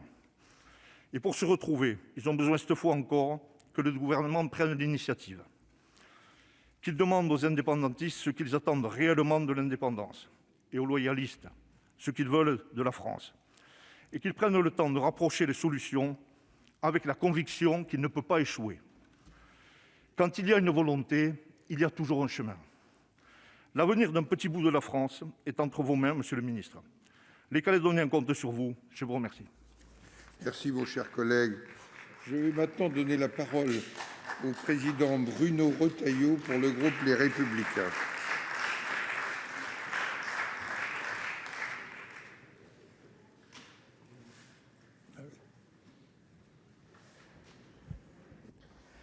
Monsieur le président, monsieur le ministre, mes chers collègues, je suis très heureux que nous ayons ce débat. Ce débat a été demandé par mon groupe. Il porte une double marque et il souhaite adresser un double message. Double marque d'abord, la marque de nos 2 sénateurs calédoniens, mais je veux saluer tout particulièrement l'action de notre collègue Pierre Frogier et ses contributions. La marque aussi de notre président du Sénat, dont chacun sait bien son investissement personnel, au-delà de notre institution, à la résolution de la question calédonienne. Derrière cet attachement de Gérard Larcher, il y a aussi l'attachement jamais démenti de notre institution comme Assemblée des territoires, territoire métropolitain, mais aussi territoire ultramarin. Cette double marque, elle se complète d'un double message. D'abord, un message adressé à nos compatriotes de la Nouvelle-Calédonie, pour leur indiquer que leur avenir nous concerne, leur avenir est le nôtre, que je ne conçois pas le destin de la Nouvelle-Calédonie comme un destin différent du destin français. Et l'autre message, il vous est adressé, monsieur le ministre, et au-delà de votre personne, au gouvernement. Voilà que le processus des accords est en train de s'achever. Le gouvernement va devoir quitter une posture, si j'ose dire, de neutralité, d'arbitrage. Vous devez savoir que l'heure des choix, sans doute, est arrivée. Et avec l'heure des choix, l'heure des décisions. Dans cette décision, évidemment, rien ne sera facile. Nous vous accompagnerons. Parce que cette question, nous n'en faisons pas une question d'ordre partisan. Elle concerne tout notre pays, toutes les bonnes volontés pour trouver une juste issue.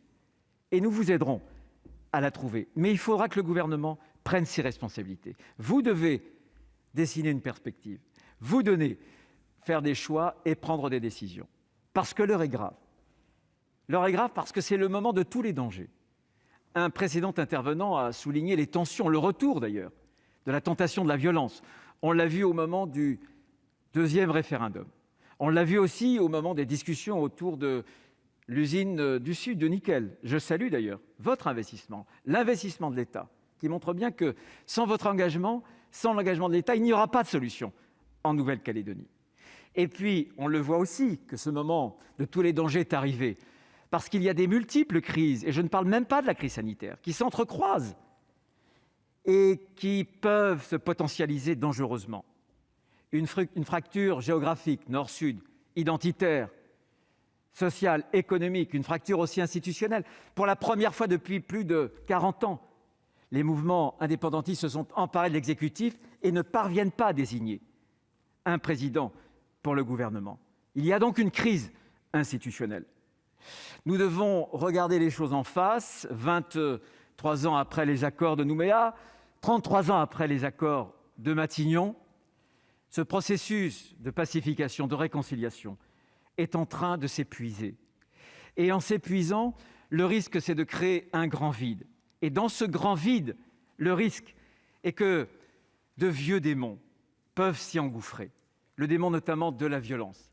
Alors que pouvons-nous faire ? Que pouvons-nous faire pour éviter que, dans ce vide créé par cette situation historique, créé notamment par cet épuisement du processus de ces deux accords, que pouvons-nous faire pour écarter ces vieux démons ? Bien sûr, faire le pari de la démocratie. Le pari de la démocratie, c'est le pari du suffrage. Et sur les 2 premiers référendums, à chaque fois, nos compatriotes néo-calédoniens se sont prononcés. Clairement, ils ont exprimé un choix qui était celui de 2 destins liés. Le destin du Caillou avec celui de la France de la métropole, sans aucune ambiguïté. Je sais qu'aujourd'hui, depuis le mois d'avril, les groupes indépendantistes ont demandé l'organisation d'un 3e référendum. Et c'est leur droit. Et je ne l'ignore pas. Simplement, je veux poser 2 remarques. La première, c'est que s'il devait y avoir un référendum, on n'attende pas le dernier moment. On n'attende pas l'après-présidentiel. Parce que, Pierre Médevielle le disait il y a quelques instants, ce serait une situation, ou en tout cas un calendrier, propice à toutes les instrumentalisations. Personne n'y a intérêt. S'il devait y avoir un 3e référendum, ça doit être rapidement, dès la rentrée. La deuxième remarque, on le voit bien, pour reprendre d'ailleurs les propos de Pierre Frogier, on voit bien que le référendum n'est pas la solution. Certes, nous devons respecter la démocratie. Certes, la démocratie, c'est celle du suffrage. Le suffrage, c'est la règle du nombre, la règle de l'arithmétique. Mais l'arithmétique ne conduit pas nécessairement à l'unité, à la pacification, parce qu'il y a des effets d'antagonisation, parce que les indépendantistes resteront indépendantistes, parce que les loyalistes resteront loyalistes, et qu'aujourd'hui, on le voit bien, 2 Nouvelle-Calédonie se font face. Alors comment sortir ? Il faut en sortir par le haut. Il faut sortir en inventant un nouveau cadre, un nouveau compromis. Mais ce nouveau compromis, il ne se fera pas sans 3 conditions. La première, c'est cet esprit qui a présidé aux accords, d'abord de Matignon, qui ont été rappelés il y a quelques instants, de Nouméa, un esprit de respect de chacun, de chaque identité culturelle, de chaque histoire, un esprit de réconciliation qui s'est incarné dans cette poignée de main historique d'ailleurs entre Jean-Marie Tjibaou et Jacques Lafleur, qui s'était aussi incarné ici, là d'où je parle, quand Diku Kewé avait fait son grand discours, qui avait été ensuite diffusé dans toutes les mairies de France, de métropole. Mais il faudra des hommes et des femmes qui sachent incarner cet esprit, qui soient à la hauteur du dépassement de ces différentes origines, de ces différentes identités. C'est la première condition. La seconde condition, et là je vais être clair, ce sera un nouveau compromis institutionnel. Jamais Pierre Frogier, vous m'entendez bien ? Jamais Pierre Frogier n'a réclamé une partition. Jamais. Nous avons, nous, toujours été contre la partition. Quand Diku Kewé parlait dans son discours de lutter contre le séparatisme, d'ailleurs, c'était bien cela. Et nous qui refusons la partition entre la Nouvelle-Calédonie et la France, nous n'accepterions pas non plus de déplacer les frontières à l'intérieur du Caillou. Simplement, nous ne voulons pas d'une partition, mais nous voulons pousser la provincialisation. Et le grand mérite de Pierre Frogier, c'est qu'il a pris son risque. Il a posé sur la table des propositions. Et moi, j'attends que chacun fasse des propositions pour sortir de l'ambiguïté, bien évidemment. Et puis, la troisième condition, c'est vous, monsieur le ministre. À travers vous, l'État. Parce que si on doit pouvoir trouver un compromis, ce ne sera pas un compromis qui laisse les 2 Nouvelle-Calédonies face à face. L'histoire a montré, et c'est la grande leçon de l'histoire de la Nouvelle-Calédonie, que sans l'État, pas d'accord de Matignon, pas plus d'accord de Nouméa. Vous le savez parfaitement, parce que vous êtes intéressé, vous êtes investi personnellement dans cette histoire douloureuse, je sais. Je sais que ça a charrié tant de tragédies individuelles et collectives. Je le sais au moment où je parle, et vous le savez. Mais l'État doit sortir de sa neutralité. L'État n'est pas un observateur de l'ONU. L'État ne peut pas être un spectateur désengagé. Et je sais que votre volonté, c'est de vous engager. C'est absolument nécessaire. Et vous trouverez là encore, Monsieur le Président du Sénat, notre Assemblée, quels que soient les groupes partisans, à vos côtés, aux côtés de la construction, Pierre, Gérard Poadja, d'un nouvel avenir pour la Nouvelle-Calédonie. Désormais, la Nouvelle-Calédonie va devoir écrire une nouvelle page de son histoire. Je souhaite qu'elle l'écrive dans la France, avec la France. Parce que je ne conçois pas la Nouvelle-Calédonie en dehors de la France. Parce que la France ne serait pas totalement la France sans nos compatriotes d'Océanie. Et j'évoquais tout à l'heure ce moment de tous les dangers. Faisons-en, Monsieur le ministre, mes chers collègues, faisons-en le moment de tous les possibles et de tous les espoirs. Pour nous, mais surtout pour tous nos compatriotes néo-calédoniens, quelle que soit leur origine. Merci. Merci, Monsieur le Président. Je vais donner la parole maintenant au questeur Jean-Pierre Sueur pour le groupe socialiste, écologiste et républicain.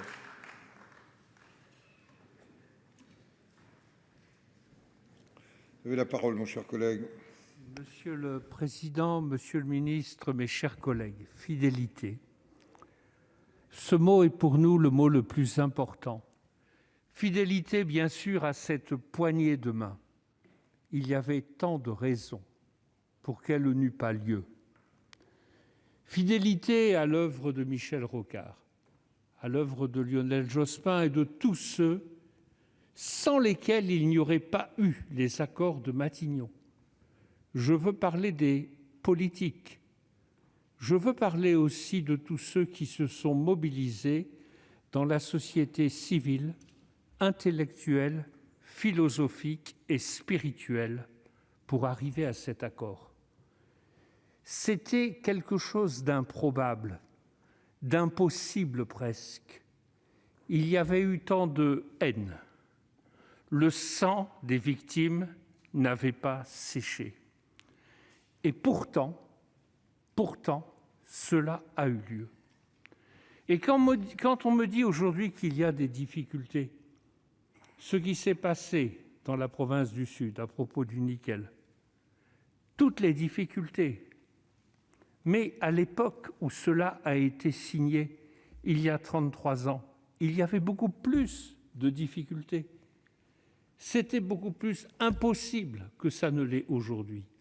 Pierre Frogier, nous avons respect pour vous, vraiment. Vous avez le sens du dialogue.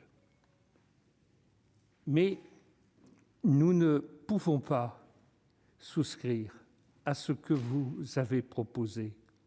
Cette chose singulière, un accord pour le désaccord, l'oxymore, comme si c'était une sorte, mais vous connaissez tellement mieux que nous ce pays, que je parle avec beaucoup de modestie, soyez-en sûrs.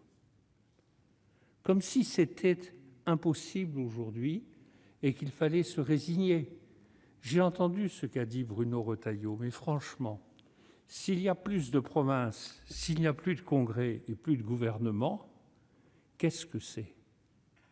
Où va-t-on? En dehors de la séparation, du consentement à cela, qui n'est pas la fidélité à ce qui a été fait par ceux que j'ai évoqués au début. Et je crois qu'il nous faut tout simplement agir dans la loyauté. Ce troisième référendum est prévu, c'est un engagement, il doit avoir lieu. Je ne sais pas, Bruno Retailleau, s'il y aura moins d'instrumentalisation si c'est avant les présidentielles que si c'est après. Vous savez, je fais confiance à tous les instrumentalisateurs pour être toujours présents. Mais il faut que cela ait lieu parce que c'est l'engagement. Et après, nous souhaitons de tout cœur qu'il reste un lien très fort, quoi qu'il arrive. Soit la Calédonie restera dans la France et il y aura plus d'autonomie, sans doute, de nouveaux chemins à tracer. Soit il y aura de toute façon des coopérations très fortes, les indépendantistes eux-mêmes le demandent. Vous savez, j'ai été à l'île des Pins. là où sont enterrées les femmes de la Commune de Paris. C'est vrai. Cependant que Victor Hugo, ici même, plaidait en vain pour l'amnistie qui n'est jamais arrivée de son vivant. Et là, dans cette paix, au milieu de ces statues ancestrales, comment ne pas penser qu'il peut arriver, en effet, dans l'histoire, que le destin ne soit pas la haine, la guerre et la mort, mais que continue de se lever contre les forces du mal des êtres humains qui, 33 ans après, suivent le même chemin. Je vous remercie. Merci, mon cher collègue. Je vais maintenant donner la parole au ministre des Outre-mer, Monsieur Sébastien Lecornu. Monsieur le ministre, vous avez la parole. Merci, Monsieur le Président du Sénat, Mesdames et Messieurs les sénateurs. À mon tour de remercier le Sénat et le groupe Les Républicains pour avoir demandé l'organisation de ce débat. Et si le président du Sénat en est d'accord, je commencerai par quelques réflexions peut-être plus personnelles ou intimes, je ne sais pas, mais en tout cas véritablement personnelles, tant effectivement l'implication que je porte à ce dossier, l'affection que je porte pour un certain nombre d'acteurs de ce territoire m'amène aussi, devant vous, à réagir à un certain nombre des propos qui ont été tenus auparavant dans le cadre de cette discussion générale. Et puis bien sûr, parce que je suis membre du gouvernement et que je représente l'État, Monsieur le Président, Mesdames, Messieurs les sénateurs, vous rendre compte bien légitimement de ce que nous avons souhaité faire, de ce que nous avons accompli ces mois durant sur le dossier dit calédonien et surtout sur ce que nous souhaitons faire dans les temps qui viendront. Je remercie d'autant plus le Sénat parce que ce sera ma première réflexion. Jamais le dossier n'a été dans un moment aussi décisif, le président Kanner l'a rappelé, et jamais il n'a suscité autant d'indifférence à Paris. Je pense qu'il faut le dire, une indifférence globale de toutes les élites, des médias, des différentes formations politiques, quelles qu'elles soient. Je vous parle avec liberté. Il faut que malheureusement les tensions apparaissent en Nouvelle-Calédonie comme nous l'avons connu sur le dossier de l'usine du Sud pour que de nouveau la Nouvelle-Calédonie fasse sa réapparition dans le débat public national ou en tout cas parisien. Et je remercie le Sénat de prendre ce temps cet après-midi de réflexion et d'échange pour poser aussi la pensée. Et je crois que l'ensemble des interventions, même si on voit déjà que certaines choses ne se conjuguent pas peut-être en tout point, c'est le moins que l'on puisse dire, mais vient nourrir un débat de qualité sur un dossier qui le mérite et sur lequel nous devons nous impliquer effectivement loin de toute tendance partisane, me semble-t-il, puisqu'il s'agit de la parole aussi de la France sur ce dossier et sa parole historique. Justement, dans cette Océanie compliquée, je pense qu'il faut bien se garder d'y arriver avec des idées simples, parce que les choses sont beaucoup plus complexes qu'il n'y paraît. Et au fond, la première des choses, en entendant les différents orateurs, et en écoutant à la fois, si vous me permettez, les présidents Kanner, la présidente Assassi et le président Retailleau, je pense aussi que nous, les responsables politiques nationaux, nous sommes à un moment du dossier où on doit se poser aussi toutes les bonnes questions. C'est quoi un processus de décolonisation encadré par les Nations Unies, dans lequel la France, membre du Conseil de sécurité des Nations Unies, quel est ce processus et quel est son avenir? C'est une question auquel on sera amené à répondre. C'est une question sur laquelle le Sénat de la République sera amené à un moment donné à se prononcer. Ça a été dit par les deux orateurs du groupe socialiste. Pareil du côté des loyalistes. Moi, je me garde bien de regarder l'histoire de ce dossier, mais dans le yak à faucon, il faut regarder aussi ce qui a été fait ces 20 dernières années, dans les différentes révisions constitutionnelles qui ont quand même, on le disait avec le ministre Alain Richard hier, dans un autre cercle, a quand même suscité des créations pour le moins originales dans le droit constitutionnel français. Le président Retailleau, d'ailleurs, lui-même avait voté contre sur une des révisions constitutionnelles.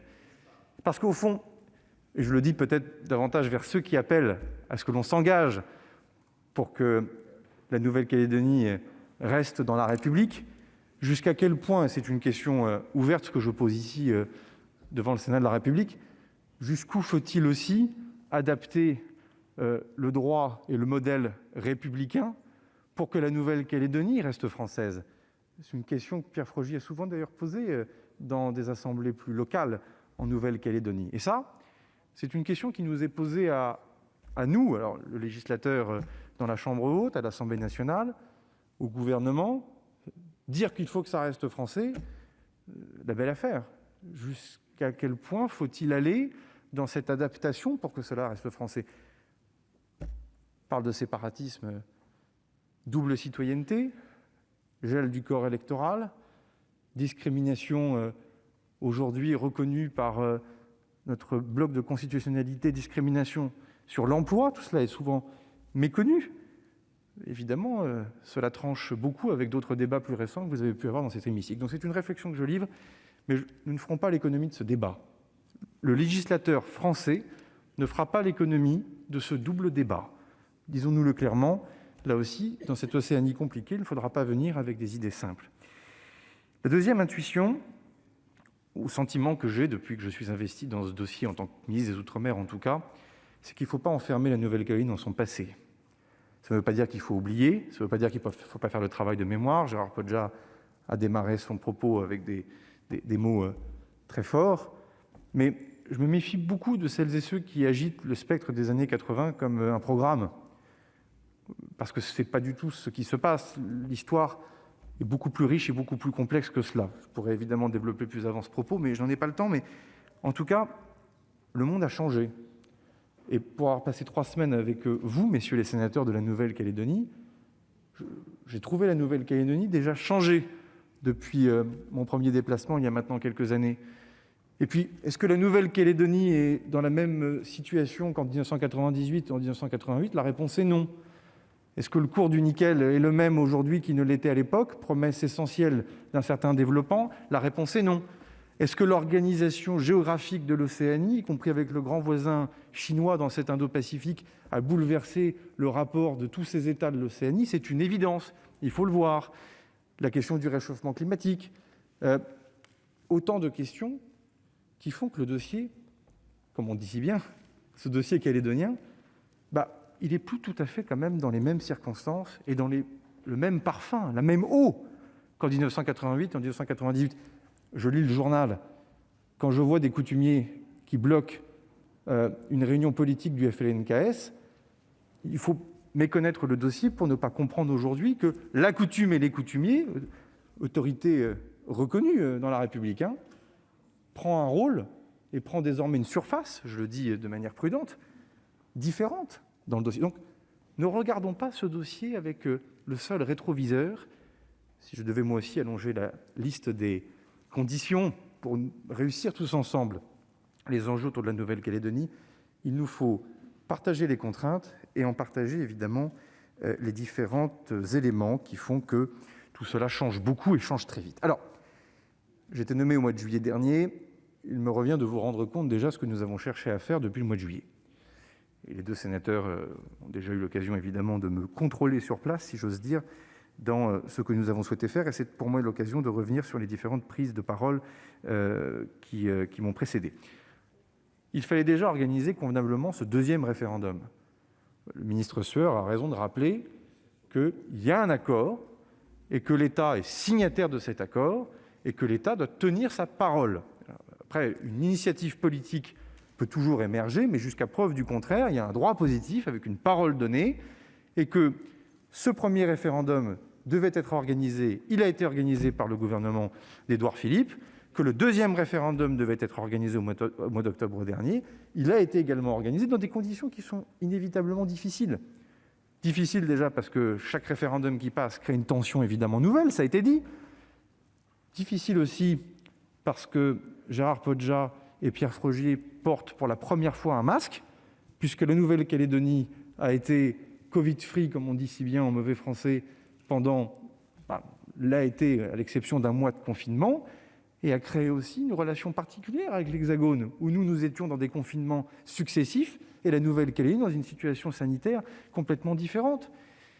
Et puis bien sûr, un niveau de tension qui a monté, ça a été rappelé par le sénateur Pierre Medviel, évidemment sur un certain nombre d'incidents que nous avons connus devant les bureaux de vote et sur lesquels, lors de mon déplacement en Nouvelle-Calédonie, j'ai moi-même saisi l'autorité judiciaire et le parquet de Nouméa, et une enquête judiciaire est toujours en cours, donc je tiens à l'indiquer ici devant le Sénat. Parce que dans ce que nous avons cherché à faire, et je le dis parce que plus personne ne le dit, il y a le retour de l'état de droit. Cet état de droit dans lequel, au fond, on finit par oublier que la Nouvelle-Calédonie, jusqu'à preuve du contraire, c'est la République, et dans lequel les lois de la République que vous votez, mesdames, messieurs les sénateurs, ont vocation à s'appliquer, y compris sur les libertés de circulation, y compris sur le fait qu'on ne peut pas porter atteinte à la sincérité du suffrage. Et moi, je tiens à rendre hommage aux forces de l'ordre qui se sont particulièrement exposées, comme rarement, mesdames, messieurs les sénateurs, des forces de l'ordre de notre République se sont exposées sur le dossier de reprise dit de l'usine du Sud, sur lequel des gendarmes, à peu de choses près, ont failli perdre la vie. Et donc je pense que là aussi, on attend souvent le gouvernement, mesdames, messieurs les sénateurs, sur une réponse de fermeté. Cette réponse de fermeté, elle est là. Moyennant quoi, il ne faudrait pas grand-chose pour que la justice et l'autorité judiciaire de notre République soient de nouveau regardées comme une justice coloniale. Je cite là aussi ce que je peux lire dans les gazettes. Je pense aussi que pour faire société, il faut aussi qu'on soutienne les pouvoirs constitués, en tout cas l'autorité judiciaire constituée sur le Caillou, et sur lequel on doit réaffirmer l'état de droit, parce que ça fait partie de nos priorités, que parfois, peut-être, une forme de laxisme ou de laisser-aller a pu malheureusement être constatée, et je crois que là aussi, il fallait le redire devant vous.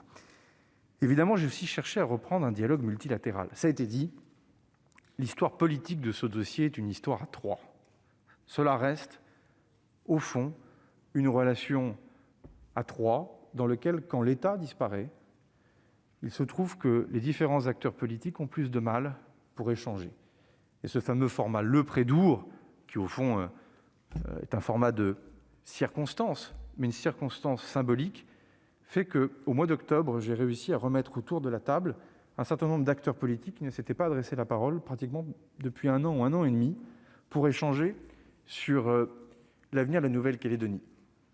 Cela dépasse largement le ministre des Outre-mer.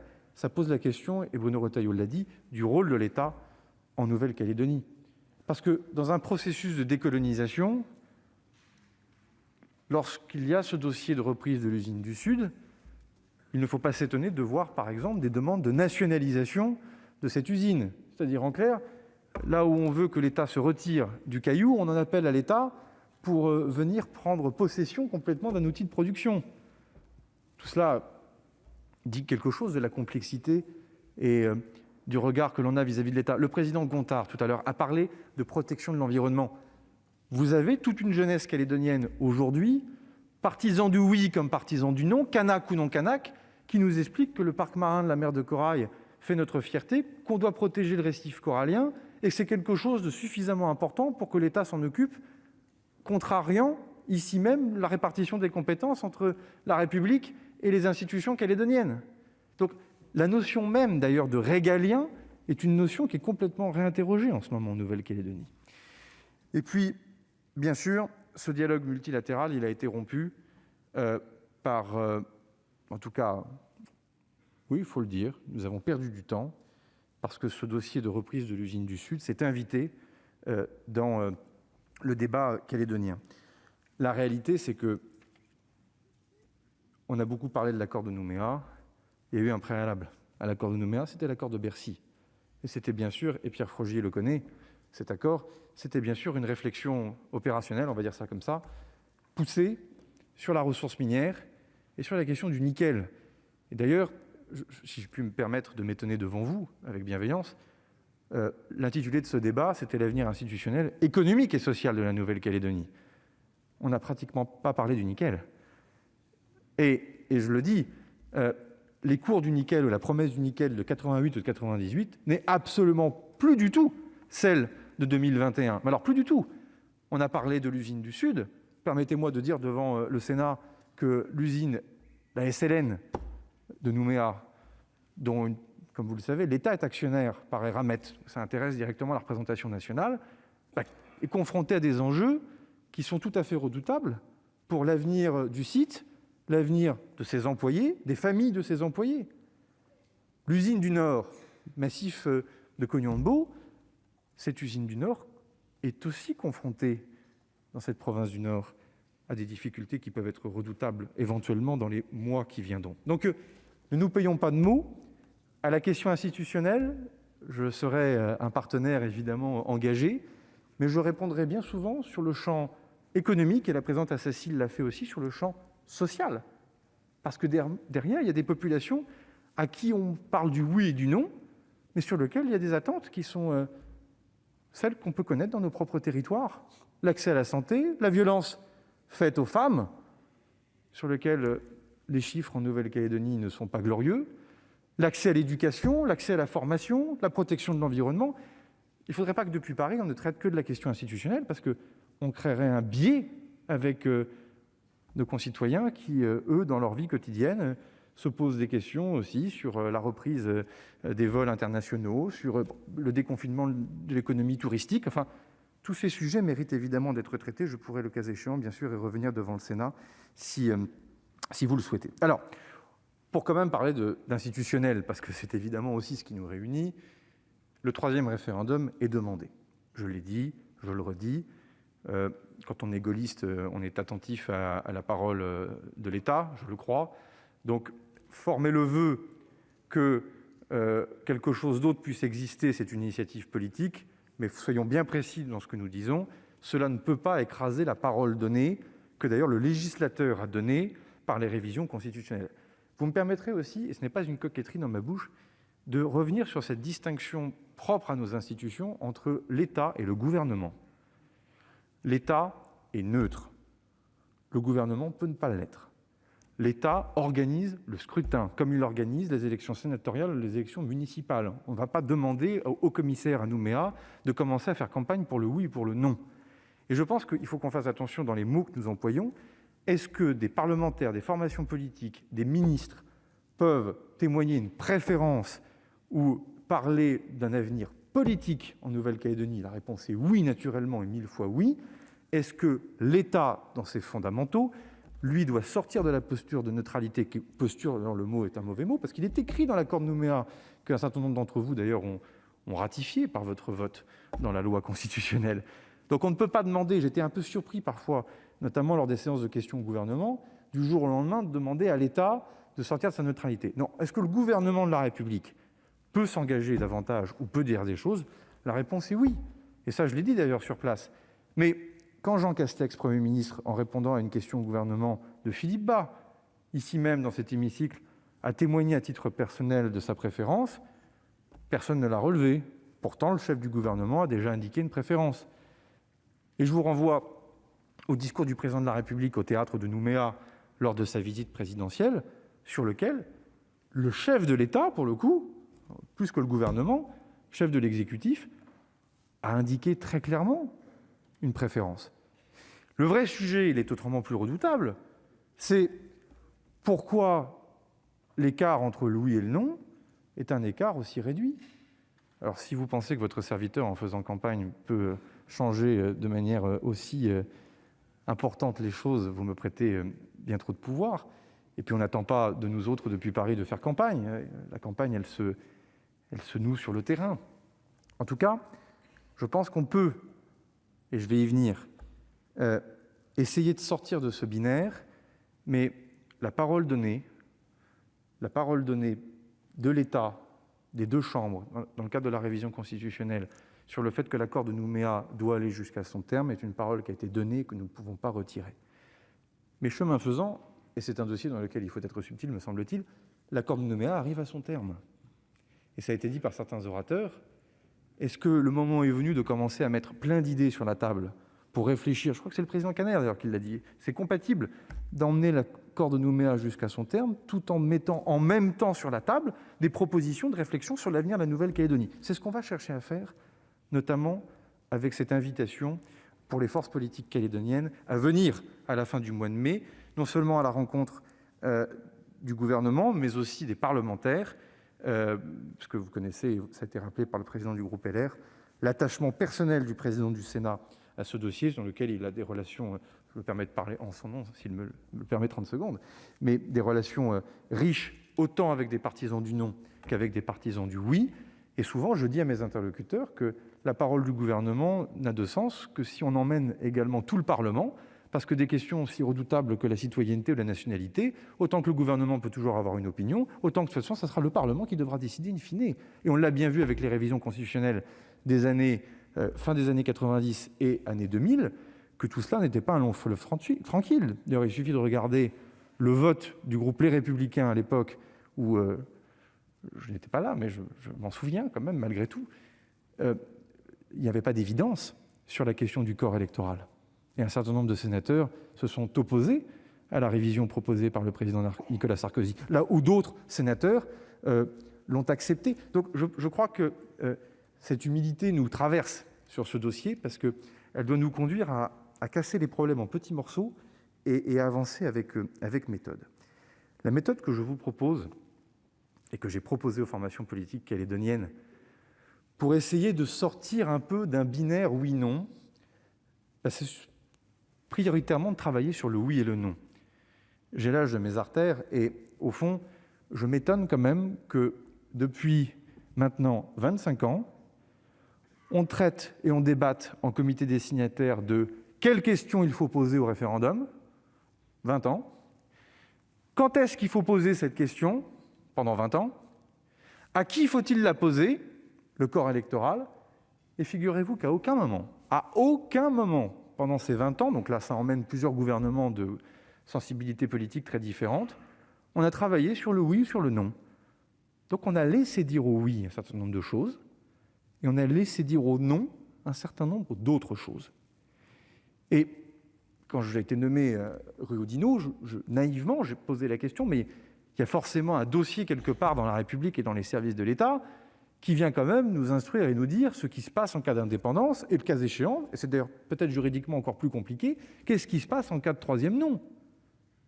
Jamais personne n'avait imaginé qu'il fallait à ce point travailler sur le oui et sur le non. Parce qu'à force d'imaginer que cet accord de Nouméa était un accord qui donnait du temps, et de la vertu de donner du temps au travers de perdre du temps ou de vouloir en gagner, au sens mauvais du terme, nous sommes tombés dans ce travers.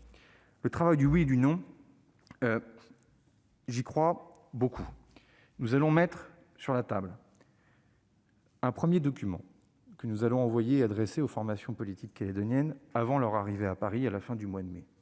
Ce document, Monsieur le Président du Sénat, évidemment, je le transmettrai aux deux assemblées parlementaires, parce que je pense qu'il faut que ce travail soit un travail de co-construction et de partage très en amont. Il donnera les effets intangibles du oui, comme les effets intangibles du non. Ces effets qui font que peu importe qui est ministre des Outre-mer, qui est président de la République, qui a la majorité à l'Assemblée ou au Sénat, c'est intangible. Le oui emporte un certain nombre de conséquences.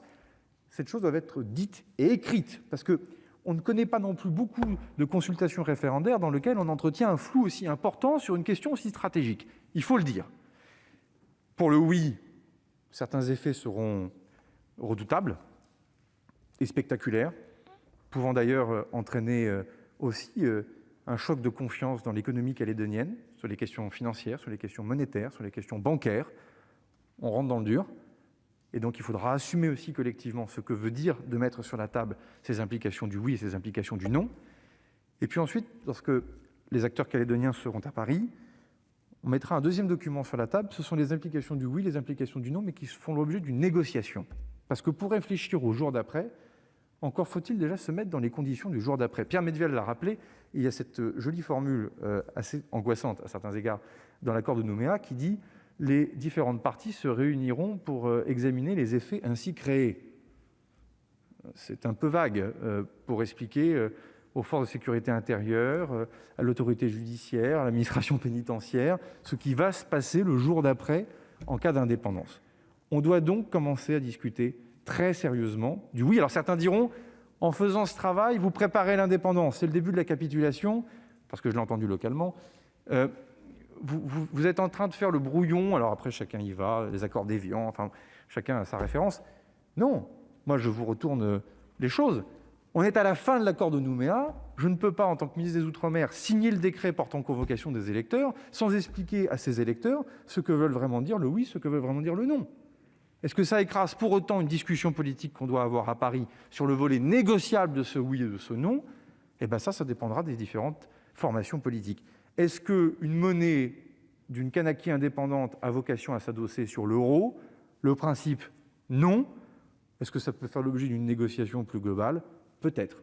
C'est aussi simple que ça, c'est une mécanique qui est redoutablement complexe. Je vois le président de la Commission des Affaires étrangères. Tout ça a aussi des implications importantes dans la zone. Alors, cela va nous amener à 4 questions plus complexes. Qu'est-ce que l'indépendance en 2021? Est-ce que l'indépendance de 2021, c'est celle qu'évoque et promeut Jean-Marie Djibaou dans les années 80? C'est une vraie question. Pierre Frogier l'a dit dans son propos. Quelle est la définition de la pleine souveraineté? Alors, on en a une, c'est celle que le droit international nous donne, mais quand on discute avec les formations politiques indépendantistes, on s'aperçoit que la notion de pleine souveraineté n'est pas forcément toujours dans la même acceptation et la même définition des uns et des autres. C'est là où il faut prendre le temps de discuter avec notamment l'Union calédonienne d'un côté et l'UNI ou le PALICA de l'autre, sur lequel des sensibilités s'expriment dans la relation à la France. Et la troisième question, c'est évidemment, c'est quoi la relation que l'on veut avec la République? Et le président de la République, il a quand même dit des choses fortes. Quand au théâtre de Nouméa, il parle de ces nouvelles routes de la soie qui peut emmener vers un nouvel impérialisme dans le Pacifique, dit devant les commissaires aux affaires étrangères, c'est quand même mettre aussi l'enjeu là où il se trouve en ce moment. Et donc c'est quoi cette relation avec la France? Parfois vous avez des indépendantistes qui vous parlent de la mère patrie ou du sang versé dans des grands conflits, notamment pour la Seconde Guerre mondiale, tandis que certains loyalistes m'ont dit sur place, tu sais Sébastien, c'est avant tout un passeport.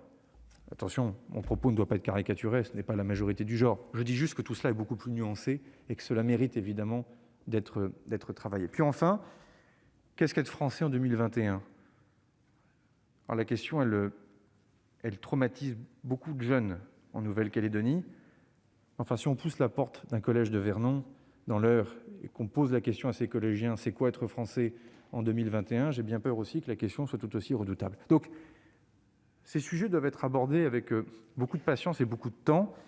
Vous avez tous noté que si des accords ont été permis et possibles en 88 et en 98, c'est parce que l'État était là.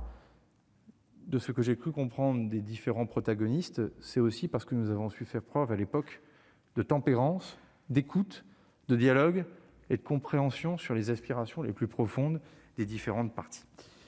Il faut donc remettre le dossier dans son contexte international. Je l'ai dit sur l'Indo-Pacifique, je le rappelle et je le renote sur le processus de décolonisation, et voilà un sujet qui peut intéresser la Commission des Affaires étrangères du Sénat. Nous sommes membres des Nations Unies, c'est un processus encadré par le C24. Ces sujets ne sont pas sans incidence sur d'autres territoires de la République, ultramarins ou non, dans lequel, là aussi, je pense qu'il faudra à un moment donné éclairer sur les implications. Si le non l'emporte une troisième fois, est-ce que le processus d'autodétermination s'éteint pour autant?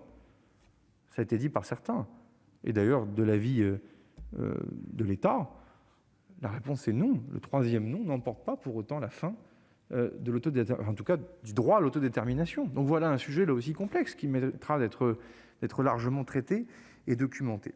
Les questions économiques et sociales, je n'y reviens pas. Je note quand même que le gouvernement vous proposera en loi de finances l'inscription d'une somme de 82 millions d'euros pour aller en soutien aux finances de la Nouvelle-Calédonie, du gouvernement calédonien. Ce sont des dépenses qui sont essentiellement explicables par, évidemment, la crise Covid, parce que pour que ces territoires puissent être exempts de Covid, un certain nombre de fermetures de frontières, de quatorzaines ont été mises en place et ont particulièrement impacté les finances calédoniennes. Mais enfin, les parlementaires, d'ailleurs, se sont mobilisés sur le sujet, qu'ils en soient remerciés. Enfin, dans un processus de décolonisation, que l'État abonde de 82 millions d'euros le gouvernement autonome, en grande partie de la Nouvelle-Calédonie, ça dit aussi quelque chose du moment dans lequel nous sommes dans ce dossier. En tout cas, il faudra le redire. Les vaccins, pardon, mais un certain nombre d'entre vous m'ont interpellé ou interpellé Olivier Véran lors des questions au gouvernement sur le sujet. La Nouvelle-Calédonie, à aucun moment, n'a manqué de vaccins. La solidarité nationale, elle s'est là aussi largement exprimée, avec des choix importants qui ont été faits et sur lesquels parfois on a oublié de rappeler que lorsqu'il y a un coup dur, la République est là. C'est quand même aussi une réalité, et puisque, oui, heureusement, mais regardons l'histoire, regardons ce qui s'est passé ces 20 dernières années. Puisqu'on dit qu'il faut s'engager, l'engagement du gouvernement, ça ne peut pas être que des paroles, ce sont aussi des actes. C'est dans les coups durs aussi qu'on arrive à mesurer la fraternité républicaine. En tout cas, nous l'avons fait. Alors bien sûr, et j'en terminerai peut-être par là, par 3 points rapides, il y a la question du calendrier. Ça a été dit par Bruno Retailleau. Les accords sont clairs. Un 3e référendum peut être demandé 6 mois après le second. Il a été demandé. Il doit avoir lieu dans un délai de 2 ans maximum après le second, ce qui nous emmène donc au mois d'octobre 2022. Cette décision, elle en revient au pouvoir réglementaire sous forme de décret portant convocation des électeurs. Donc c'est donc le gouvernement qui doit prendre cette décision. J'attends beaucoup de la rencontre que nous allons avoir à la fin du mois de mai. J'essaie d'être cohérent et sans langue de bois, Monsieur le Président Retailleau. D'un côté, je vois des indépendantistes qui le demandent très vite, ce 3e référendum. N'oubliez pas qu'ils ont la faculté de le demander dans toute cette période. C'est-à-dire qu'ils auraient pu le demander plus tard, comme d'ailleurs, ce qui n'est pas interdit est autorisé, peuvent retirer la demande de référendum maintenant et pourquoi pas la réintroduire dans 3 ou 4 ou 6 mois. Ils en ont parfaitement le droit. Première lecture, s'il a été demandé aussi vite, c'est que sûrement les indépendantistes ont envie qu'il ait lieu vite. En tout cas, c'est une lecture normande des choses, simple, mais je crois efficace. Bon. En tout cas, nous, les services de l'État, pour le coup, nous nous tenons prêts à pouvoir l'organiser autant cette fin d'année 2021 qu'à la fin de l'année 2022. Techniquement, nous nous tenons prêts à pouvoir l'organiser dans les 2 cas. Ça va beaucoup dépendre, évidemment, des échanges politiques à la fin du mois. Ça va aussi dépendre de notre capacité collective à éclairer le oui et le non. Je ne saurais pas assumer un référendum précipité dans lequel on n'est pas forcément éclairé les implications du oui et du non. Donc tout ça va dépendre essentiellement de la discussion politique que nous allons avoir. Et moi, je pense que tout le monde viendra à Paris. En tout cas, nous serons là. Si je dois rester seul, je resterai seul, mais la main est tendue et nous devons avancer sur ce dossier. L'accord, lui, arrive à son terme et personne ne comprendrait que nous ayons laissé filer les choses et que nous nous soyons désintéressés de l'avenir de la Nouvelle-Calédonie. Donc c'est notre engagement. La deuxième des choses, parce que ça n'a pas été cité, c'est le travail essentiel que nous avons fait vis-à-vis de la société civile. Alors je sais que parfois ces choses-là sont caricaturées, mais la Nouvelle-Calédonie, c'est un territoire particulièrement jeune, dans lequel la prise de parole d'un certain nombre n'est pas forcément chose aisée ou chose facile, et sur lequel nous avons fait un travail important. Et parce que aussi, il y a cette affaire du corps électoral, ce n'est pas parce qu'on n'est pas inscrit sur les listes électorales qu'on n'a rien à dire. Et ce travail sur la société civile, c'était aussi pour nous le moment dans lequel celles et ceux, aussi d'ailleurs les corps intermédiaires, l'université, le patronat, les syndicats, ont pu s'emparer à un moment donné de ces questions en disant « mais qu'est-ce que nous on souhaite faire ?» Et je le dis pour notre sénateur de Wallis et de Futuna, c'est aussi une démarche dans laquelle les Wallisiens et les Futuniens se sont largement engagés, parce que souvent ils ont été les oubliés dans la question calédonienne. Et voilà le 3e territoire, un autre territoire français du Pacifique, sur lequel on doit aussi s'intéresser aux communautés évidemment wallisiennes et futuniennes qui sont présentes à Nouméa. Donc ce travail de la société civile, un rendu sera fait dans les jours qui viendront. Je le communiquerai là aussi aux 2 assemblées parlementaires parce qu'il constituera une base de réflexion et d'échange sur l'avenir de la Nouvelle-Calédonie. Puis enfin, bien sûr, il y a la proposition de Pierre Frogier. Alors, je vais parler là aussi avec beaucoup de franchise. Déjà, merci parce que bienheureux celles et ceux qui prennent des risques dans ce dossier. La critique est facile, l'art est difficile, j'en sais quelque chose. Et beaucoup de gens nous expliquent qu'il n'y a qu'à Faucon, mais il y a peu de gens qui se mettent derrière un clavier ou qui prennent un stylo et qui posent des idées par écrit. Vous avez le dos large, monsieur le sénateur. Vous êtes expérimenté et vous avez l'habitude de la vie politique calédonienne. De l'avis de chacun, le double drapeau, les deux drapeaux, constituent une avancée majeure et va dans le sens de cet esprit de l'accord de Nouméa que vous avez signé, sur lequel vous avez rappelé à la tribune les limites liées au contexte que moi-même j'ai rappelé. Mais ces deux drapeaux ont fait l'objet d'une caricature qui me semble injuste et déplacée. Je tenais à le dire ici, à la tribune du Sénat. Votre proposition, il faut la mettre sur la table maintenant. Alors déjà, elle fait réagir, parce qu'entre les différents groupes politiques, il se dit des choses, mais enfin, c'est une démocratie, et puis on aime la politique dans ce qu'elle a de plus noble, donc aussi il faut regarder cette proposition dans le détail. Moi, je la mettrai sur la table lorsqu'on sera tous ensemble à la fin du mois de mai. Et d'ailleurs, je mettrai sur la table toutes les bonnes propositions, toutes les propositions tout court, bonnes ou mauvaises, dès lors qu'elles auront fait l'objet d'un travail. Parce qu'au fond, parfois, ce qui manque dans ce dossier, c'est le travail.